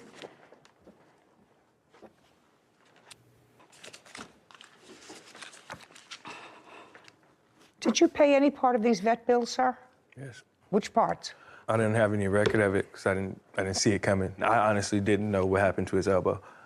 Andrew was there as well. We were both kind of like, we don't know. So I found out after going to the vet that Frenchies have a ligament in their elbow, and this happens often. No one is suggesting that anyone abused the dog. Okay. Oh, That's not the suggestion. My question was a simple one. Did you pay any of these vet bills? They're about $1,600. Yes. I just don't How much have did you any pay? record of it. What? 'cause He's lying. I didn't ask you to interrupt. You have to understand, Miss Jones, you can't have this dog. First of all, this dog doesn't belong to either one of you. This dog belongs to him until the dog is paid for. So far, all he's gotten for the dog is $700. $500 of that he paid for. But right now, I can't award ownership of the dog. There's a contract that until this dog is paid for, the dog belongs to Mr. Wright. First name? Frederick. Frederick. You understand? Yes, ma'am. Simple. So you have a friend who has Frenchies, then I suggest that you go with your original plan, which is to buy a dog yourself. Not Now, the same. you have no proof that you paid any of these vet bills. I just have the medicine with my name on it. Well, the medicine with your name on it doesn't help. $1,600 in vet bills. And you have physical custody of the dog now, right? Right. And your agreement with Mr. Wright is that you don't get ownership of that dog until the dog is paid for. Yeah, I mean, I can't enforce your contract with regard to Miss Jones. The dog was not paid for. I've already offered to pay him for the remainder of whatever Josh hasn't paid him. The contract is with Mr. Caldwell, not you. So that's what happened when foolish young people decide to own a dog together. And they're not married. They don't even live together. Right. This is what happens, because relationships come and go. You know, 50% of the marriages in this country fail. So why would you think a relationship is going to last as long as a French bulldog? It's sort of ridiculous, and I've advised against it for the last 25 years. Nobody wants to heed this. So I'm faced with a situation where, when did the two of you break up? I left on September 3rd. Well, now we're a couple of months, but She didn't leave. She had to be, well, this is going to go into the assault charge. I don't. But Listen, she had I to don't be care. escorted I don't care. Whatever. If, I don't care. You want you. Shh. I'll get to the counterclaim in a second. I will give it the same attention as I've given her claim for the dog. She's not getting the dog back. You have to, however, pay her the $1,600 that she paid for the vet. Do you understand? So that part of your petition is granted. Was the bill all paid? I'm still paying it off currently. We both agreed to apply for care credit together, and whoever... But it's your bill that you have to pay. If you work in accounting, you have a check, you don't want that garnished, so you have to pay it. I am paying it. You have to pay it. Okay. And he's going to reimburse you for that, $1,600. All right, now let's get to this counterclaim and make short shrift of it. Money owed for assault and vandalizing personal belongings. Let's start with the assault. Allegedly, the assault took place when the plaintiff came home intoxicated. I'm a kickboxer. On September 3rd, she came to my fight, and she dropped me off at home. That's a lie. If you say it again, what I'm going to do, if you interrupt Miss Jones, again, what I'm going to do is I'm just going to dismiss your claim, and you'll pay for these vet bills yourself. Do you understand? Yes, ma'am. Okay. Go ahead. She didn't like the people that was at my fight there, and so she had a couple drinks. She got to my house, and she started to fight with me, and I tried to remove myself from the fight, and then she started getting violent. So then I called her family to come pick her up, and they showed up maybe an hour later. In that hour, I tried to remove myself to another room. She went and got scissors and started to cut my shoes up. Then I had to try to grab my shoes and scrap and go into the opposite room, and she came in there and was trying to fight me. All the while all this happening, I'm recording her on video to make sure that I'm... You have that recording? Yes. I'd like to see it. This would be me asking her just to leave. This whole thing is out of retaliation. What are you about to do? Are you hitting me in the face? Record me? Because I want my dog? Fighting me. She won't stop fighting me. I've asked her to leave. Explain that to me.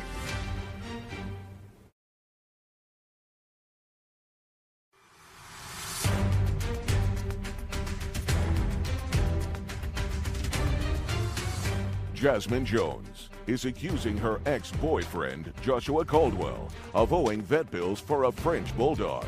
Joshua is countersuing, claiming Jasmine assaulted him. Okay. You have that recording? Yes. I'd like to see it. This would be me asking her just to leave. This whole thing is out of retaliation. Are you hitting me in the face? Record me? Because I want my dog? Fighting me. She won't stop fighting me. I've asked her to leave. Your stuff is in bags. You're such a... Josh. Okay. There you go again. There you go again. On camera hitting me. On camera hitting me. On camera. You see her hitting me? There you go. Explain that to me. I wasn't dropping him off. We were still... I don't care what you're dropping off. Explain that video to me. I was pushing the phone out of my face because he had me on live and was saying my full name. He cut off parts of it. No, I just want to know what happened here. This was clearly you were going after him. I don't know whether you... knocking the phone out of his hand because he was saying my full name, saying I was crazy. I had already packed my stuff. I was leaving. We walk in the house. He calls me a dumb bee and then goes straight to the bathroom. I'm like, okay, well, I'm just gonna leave. Like, I'm not gonna deal with this. I had Scrappy by my side. I was packing what I could, taking it downstairs. I walk back up. He goes, oh, you're leaving? And he snatches Scrappy and locks him in the bedroom. And then when he goes to open the door is when I barge in. I'm just like, give me my dog so I can leave. And well, I want to know what the violent stuff was about. He was recording me. He was saying recording my name. He was recording you, saying I was crazy and I wouldn't get out of the house. And I was like, stop recording me. And I was just hitting the phone out of his hand. I never once put my hands on him. He's already hit me and choked me in the past, so I would not go there to provoke him to hurt me again. Did you ever report to anyone that he hurt you? I told my mom. Did you ever report?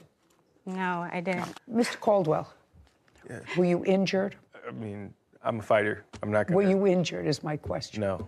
Her family came? Yeah. The police were not called. You called her family instead. Did you pick her up? Stand up, please. You're a mother? Yes, I am. Okay. And this incident happened on what date when he called you? It was about 3 o'clock in the morning. Right. On... Shh. Don't interrupt. On what date? Labor Day. Did you go to Mr. Caldwell's home? Yes, I did. What time did you get there? Probably almost 4. Had Mr. Caldwell ever called you before with regard to picking up your daughter, or that she was... No. No. So this was a first? Yes. Now, when you got there, I want you to describe what you saw. She was crying, she was upset, and I told her, come on, let's just go. And she said, no, I want to get my dog. I can't leave my dog here. He's been violent in the past. I've seen it. I told her, don't ever leave him with him again after a beach incident where he, like, hit him. I mean, he's a kickboxer, like he said. He doesn't hit the dog like a normal person would just tap a dog. No, this was back in July. He was a puppy. He was a baby. And I was so furious when I saw that. He only did it because the dog snapped at him, because he was angrily packing him up into a dog carrier. Would you do me a favor? Would you describe to me your daughter's condition? Oh, I'm sorry. I'm sorry. Describe to me. You have to understand. Your daughter cannot get the dog. The dog does not belong to the defendant. Okay. The dog belongs to Mr. Wright. What happens to the $1,310 she spent for the dog? Well, she sent that money to him. I have to tell you something. I don't see anything in your daughter's evidence that suggests to me that any payments that she made to him had anything to do with the dog. Anything to do with the dog. Mr. Wright was very clear. He said he received $700 for the dog. There were 2 payments that were identified in his register as payments for Scrappy. There is absolutely nothing in your daughter's register that she gave me of these odd payments of $160 or $70 say Scrappy on it. Not one. So I've already made a determination of where the dog is staying. The dog is staying wherever Mr. Wright wants the dog to stay, because he owns the dog. Okay. Understand? Yes. So now that's your daughter's case. I finished that part of the case. What I want to know is he has a counterclaim, and his counterclaim was that your daughter, while in an intoxicated state, assaulted him. Some of that I saw on this video. Some of it you saw on the video. Mr. Caldwell was honest, because it doesn't look as if he was injured as a result of that, and I'm absolutely not discounting the fact that no one should put their hands on somebody else, but an assault requires an injury. And so if this is is that dog sleeping? No, that is so funny. He grunts all the time. That is so funny. So, Mr. Caldwell, can you show me what damage you allege Miss Jones caused your property? That's the next thing. You said an assault, which never happened because there was no physical injury. Could you mind telling me, please, what property specifically and photographs of that property? I'll have it.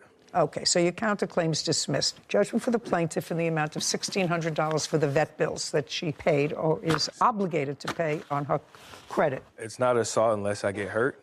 Yes, it's not an assault unless there is an injury. So if I was that it's an drunk, beating her up at her just a house? second, that's an attempted, sir, it's an attempted assault. Do you understand?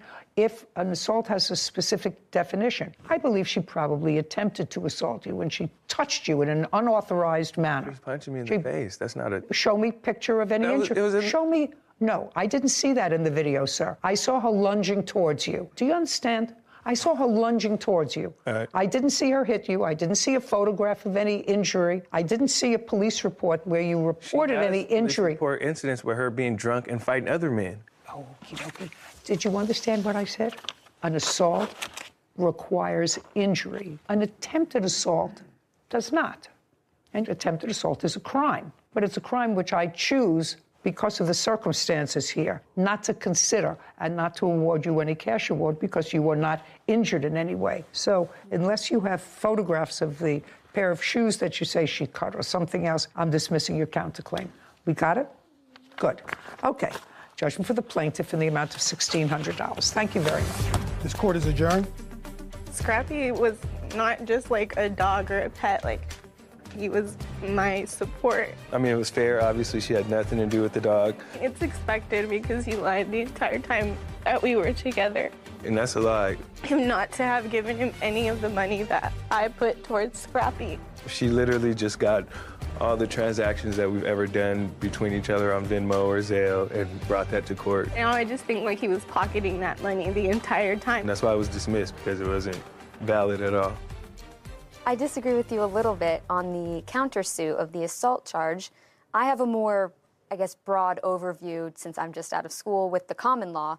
So assault versus battery, as far as I learned, was assault was just the imminent threat of a harm. You're fearing for your life or offensive contact of some sort, whereas battery is the actual offensive touching. There has to be some sort of contact. So if we're ruling by common law, which I know we're not bound by any particular state's jurisdiction, I would have awarded him something for the assault claim. My training is in New York, and in New York there is no crime of battery. My training was it's assault, and for an assault there has to be a physical touching and injury. And an attempted assault is placing someone in fear of imminent physical injury. I think you're probably right that there are jurisdictions that are different. We didn't actually see any contact between her and him. And he was honest. He said, you know, obviously I didn't have any injuries, but... Right, just as he didn't have any evidence to support the fact that she had destroyed or damaged some of his personal property.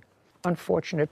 Suing her cousin, Tina Archuleta, and her wife, Felicia Archuleta, for the balance of an RV and an assault. Court come to order. All rise. Have a seat, please. Case 2096, Martinez versus Archuleta. Thank you. You're welcome. Well, each of you was suing each other for the hefty sum of $10,000. Ms. Martinez, you say you were like a cousin to one of these defendants. Which one? Tina. That would be you. That'd be me. And your name is? Felicia Archuleta. You live together? Yes. Are you married? Yes. It is your claim that Tina purchased from you an old RV for $1,000, that she currently has possession of the RV, that she has not paid for the RV, and that when you went to their home to collect the money for the RV, that one of them assaulted you. Both of them. The defendants say that the original purchase price, which was $1,000, was reduced because the RV was not running. They paid you the $200. Did you give her the $200? I did. You did? And that was the day that you took the RV? No. When? That wasn't the day that I took it. So what happened... No. You took the RV. When did you give her the $200? This was after I already had it. Did you ever get $200 from the defendants? No, I didn't. I received $160 from Tina. Okay, so let's get back to the RV. How long did you have the RV? And it was just sitting on your property, is that right? Right. How long have you had it? I've had the RV for about 6 years. What did you do with it? Did you travel with it? I lived in it for about 2 months, and then I parked it. And so it was running? Yes. But at the time you wanted to get rid of it, it wasn't running? No. Did you know what was wrong with it? Yes, the fuel pump was going bad in it, so we had to replace that. But it didn't start. They had to have it towed. Right. Tina towed it. Right. Back to their property. Yes, they did. Okay, so when they took it, the agreement was that they were to pay you how much? $1,000. And you acknowledged that you were supposed to pay $1,000. Yes. Did you get the title at that time? Not at that time. You did not? No. Is that correct? At the time that they took the RV and had it towed, they gave you no money? They gave me no money. Subsequently, they gave you $160. Correct. According to you. And tell me under what circumstances they gave you the $160. Tina did. I went over to their house and they gave me the money in hand. Okay, and what did you give them? Well, they had the RV given, the title given to them the day that they took the RV. And then $160. Mm-hmm. Did she ever give you any other money? No. Now, when did you go over, according to you, to the property to get the rest of the money? And tell me what happened. What date? It was August 27th in the evening. I called Tina and told her I was on my way. I went over to her property and You drove? I drove my car to her property. And Felicia was outside loading the car. That's Felicia. Correct. That's you. And so I asked her, where is Tina? She says, she is inside. I said, well, can you call her? So she called Tina on her phone. So Tina came out and she comes up to me and says, what's up? And I said, I'm here to get my money. And Tina tells me, no, you're not getting nothing. I told you you're going to get it when I have it. I said, no, that is not the deal. I want all my money or I'm taking the RV. Now, I have text messages which show that about the RV, about her saying, well, if it's going to be such a problem, you come and pick up the RV and your title. You know, I'm coming to have it picked up tonight. You need to make sure that, you know, not to touch it. And I'm Who was living in the RV at the time? I had my friends in there that would help me try to get it started. So friends of yours were living in the RV. Okay. And she told me. Go ahead. Okay, and so I told her that I was going to throw them out because she has not paid me for my RV. And then in the text, she also replies that, well, if I wanted to be grimy, I got the title and I could go ahead and keep it. And I do have proof of that. I would like to see those texts. Here's the proof. Here you go. There's some more. Those ones. Well, you acknowledge in the text back and forth that you owe her $800. Yeah, I never said I didn't. The thing is, okay. Can I tell you one thing? All I'm asking is you acknowledge that you owe her $800. Mm-hmm. Okay. I told Tina I'm done with it all. I'm going to make sure that I have someone pick up the RV tonight. And she got upset, screamed, no, you're not. It's a done deal. No, it's not. And I said, I'm getting my RV tonight. Later. You chose not to do this shower? Well, it's not that I didn't choose not to do it. It's she went to Twitter and threatened to beat butt. And I'm not doing business if you want to fight me.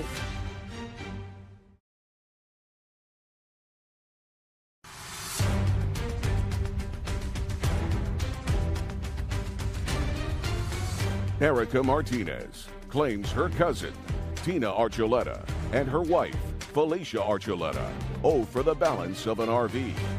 Tina and Felicia are countersuing for slander and an assault. Okay, so I have $800 balance for the RV. Now, you want to tell me about this alleged assault, which, according to you, is worth another $9,000? Well, yes. Well, as I was speaking with Tina about it after that, me and her were going back and forth. And we were yelling at each other, and then her wife got involved, and I told her, you need to stay out of it. And then I told Tina, I'm done with it all. You know, I'm going back. I'm going to make sure that I have someone pick up the RV tonight. And she got upset, screamed, no, you're not. It's a done deal. No, it's not. You're not doing this. And I said, yes, I am. I'm getting my RV tonight. And then I turned around, went into my car. Felicia says, you ain't getting spit on me from the passenger side. And Tina runs up and punched me in my face, and my glasses flew this way. And that's when I told her, that's it, she's in trouble now. And so that's... Do you have a police report on that? I do. On photographs? Do you have any medical record? I do got the medical records. They're right here.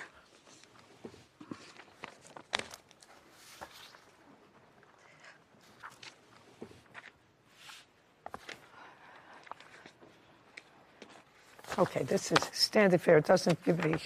It shows that I did go to the doctor's 2 days after because I was having migraines. That's why I'm not understanding it, because it doesn't make sense. Okay. Do you have photographs of your alleged injury to your face? No, I have the police reports, but it takes 15 days for them. But just a second. All I'm asking you is, you don't have medical records of the day of this injury. You had a headache. 2 days later, you went to the hospital. So this is useless to me. You don't have photos of your injury, and you don't have a police report. Is that what you're telling me? I do have the police number for it, but I don't have the report on me. Well, no. Okay. So far, they owe you $800. Now you have a counterclaim, because you acknowledge you owed her $800. You have a counterclaim for harassment, slander, and assault. Who are you alleging the plaintiff assaulted? Can I go back to something? No. Who are you alleging the plaintiff assaulted? That would be you. That's Felicia. How did the plaintiff assault you? She ran me over. She tried to run her over. She tried to run me over. Well, there's a difference between running you over and trying to run you over. Did she run you over, or did she attempt to run you over? She attempted to run me over. Okay. So that at best would be an attempted assault. Yes. So you suffered no injuries? No. Okay. Do you have any police report? I do, Your Honor. Indicating that you told the police on that date that she attempted to run you over? This is the one where it says where she tried to run my wife over. Okay, I'd like to see it, please. This is the original. No, I don't. That's all I want.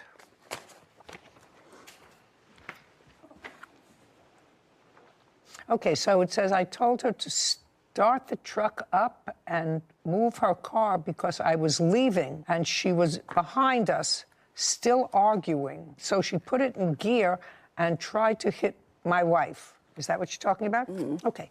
Did you suffer any injuries? No, Your Honor, I did not. Okay. So this case is a very simple one. And then, Your Honor, Tina, case is a very simple one.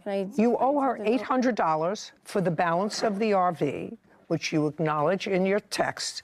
But the only other part that you have is for slander. Now, you say that in your cross-complaint, the plaintiff has slandered you. I'd like to see the evidence that you have that she has slandered you. May I see it, please? I need to show her she wanted the dog. This isn't slander. I mean, she calls you nasty names, but sticks and stones, and she says they wouldn't pay me for my stuff, my RV, and so forth. That's not slander. Can I say one thing that I need to get out there? Because originally, the first thing before even doing any of this, she wanted a puppy. And that's where all this title and everything came in. I read that. She wanted a puppy. I read that, and then she changed her mind. Yeah, and that's where we got the title. I don't care. You owe her $800. You acknowledge in your text messages. Try to keep your peace. Listen to me. I don't care. You acknowledge that you owed her $800, the balance of the $1,000 for the RV. She came to try to get it. There was an argument, and it got nasty. You owe her, Tina, the $800 that you agreed to pay her, the balance of the RV. Judgment for the plaintiff. Counterclaims dismissed. We're done. This court is adjourned. Yeah, I don't like it. I'm very happy with it. She wanted a dog. That's why she gave me the title. She had asked me if I wanted a puppy, but she said that she'd make a deal with me and only charge me $1,200, which she changed her words and it was $1,500, so I did not get the puppy. I tried to keep the peace and say, oh, okay, I'll pay you after she changed her mind. She's a good liar. She's just a liar. I don't care. She needs money more than I do. I honestly think it's ridiculous. We should never have to come to this. The Shane family. It's all good. No more family, for sure. This case was another great example of why it's so important, especially with family and friends. If you're going to sell something of value, to have it in writing. People assume with strangers, oh, of course I should have a writing when I'm selling something. But when it's to a friend or a family member, that gift and loan line are very close together, and a writing proves to this court very easily which one of the two it is. So I think that that's a great takeaway from cases like these. It is. It's a great takeaway. I've always said that when you apply for a marriage license, usually you just have to show your citizenship, date of birth, but I actually think that a marriage license should include all the property that you claim is separate property. Yeah. Wouldn't that be easy? It would do away with probably 30% or 40% of the divorce proceedings that become acrimonious because you sort of lay it out. So I think that really writing is always important because at the time, you're usually happy with each other. At the time that you're contesting that sale, you're not so happy. So if you have a writing or if you have a license, it makes everybody's job and your stress level reduced. And I'm all about reducing my stress level. Of course. Case 2150, Thomas Williams versus Gilmore. All parties, please step forward. Diamond Thomas and Rumby Williams are suing Rumby's former friend, Shamia Gilmore, for a deposit and the costs of a brunch. Diamond, this is your boyfriend. Yes. And you were planning a baby shower? It was actually a sip and see for her. What is that? So it's like family and friends weren't allowed to really come to the hospital, so we decided to have a little event after the baby turned 6 weeks. Okay, so that was October 22nd. Yes. You hired Miss Gilmore as the caterer of that little event. She quoted you a price of $500 to cater the event, and you gave her a $250 deposit. Correct. Then some stuff bothered you a little bit because you, according to what I read, you found some either text messages or whatever between the defendant and boyfriend, which you felt were a little too cozy by her. Yes. And you gave her a buzz and you sort of had it out with her. I don't want you to do this anymore, whatever. Anyway, you called her back and said, yes, I want you to do it. She ended up not doing this sip and see. And she finally called you and said, I'm not doing it. I don't like the attitude, I'm not doing it. And you said, fine, give me my $250 back. She said no. So you're suing her for not only your deposit back, $250, you did hire other people to cater the event. No, we did it ourselves. And you want her to pay $1,025 because you said that that's what it cost you over and above $250 plus the rest. Yes. Well, that you can't have. An offer and acceptance and a meeting of the minds. That was the contract. That doesn't have to be in writing. We have a verbal agreement via Well, that's what Instagram. That's what I just said. So it is in writing. Who cares?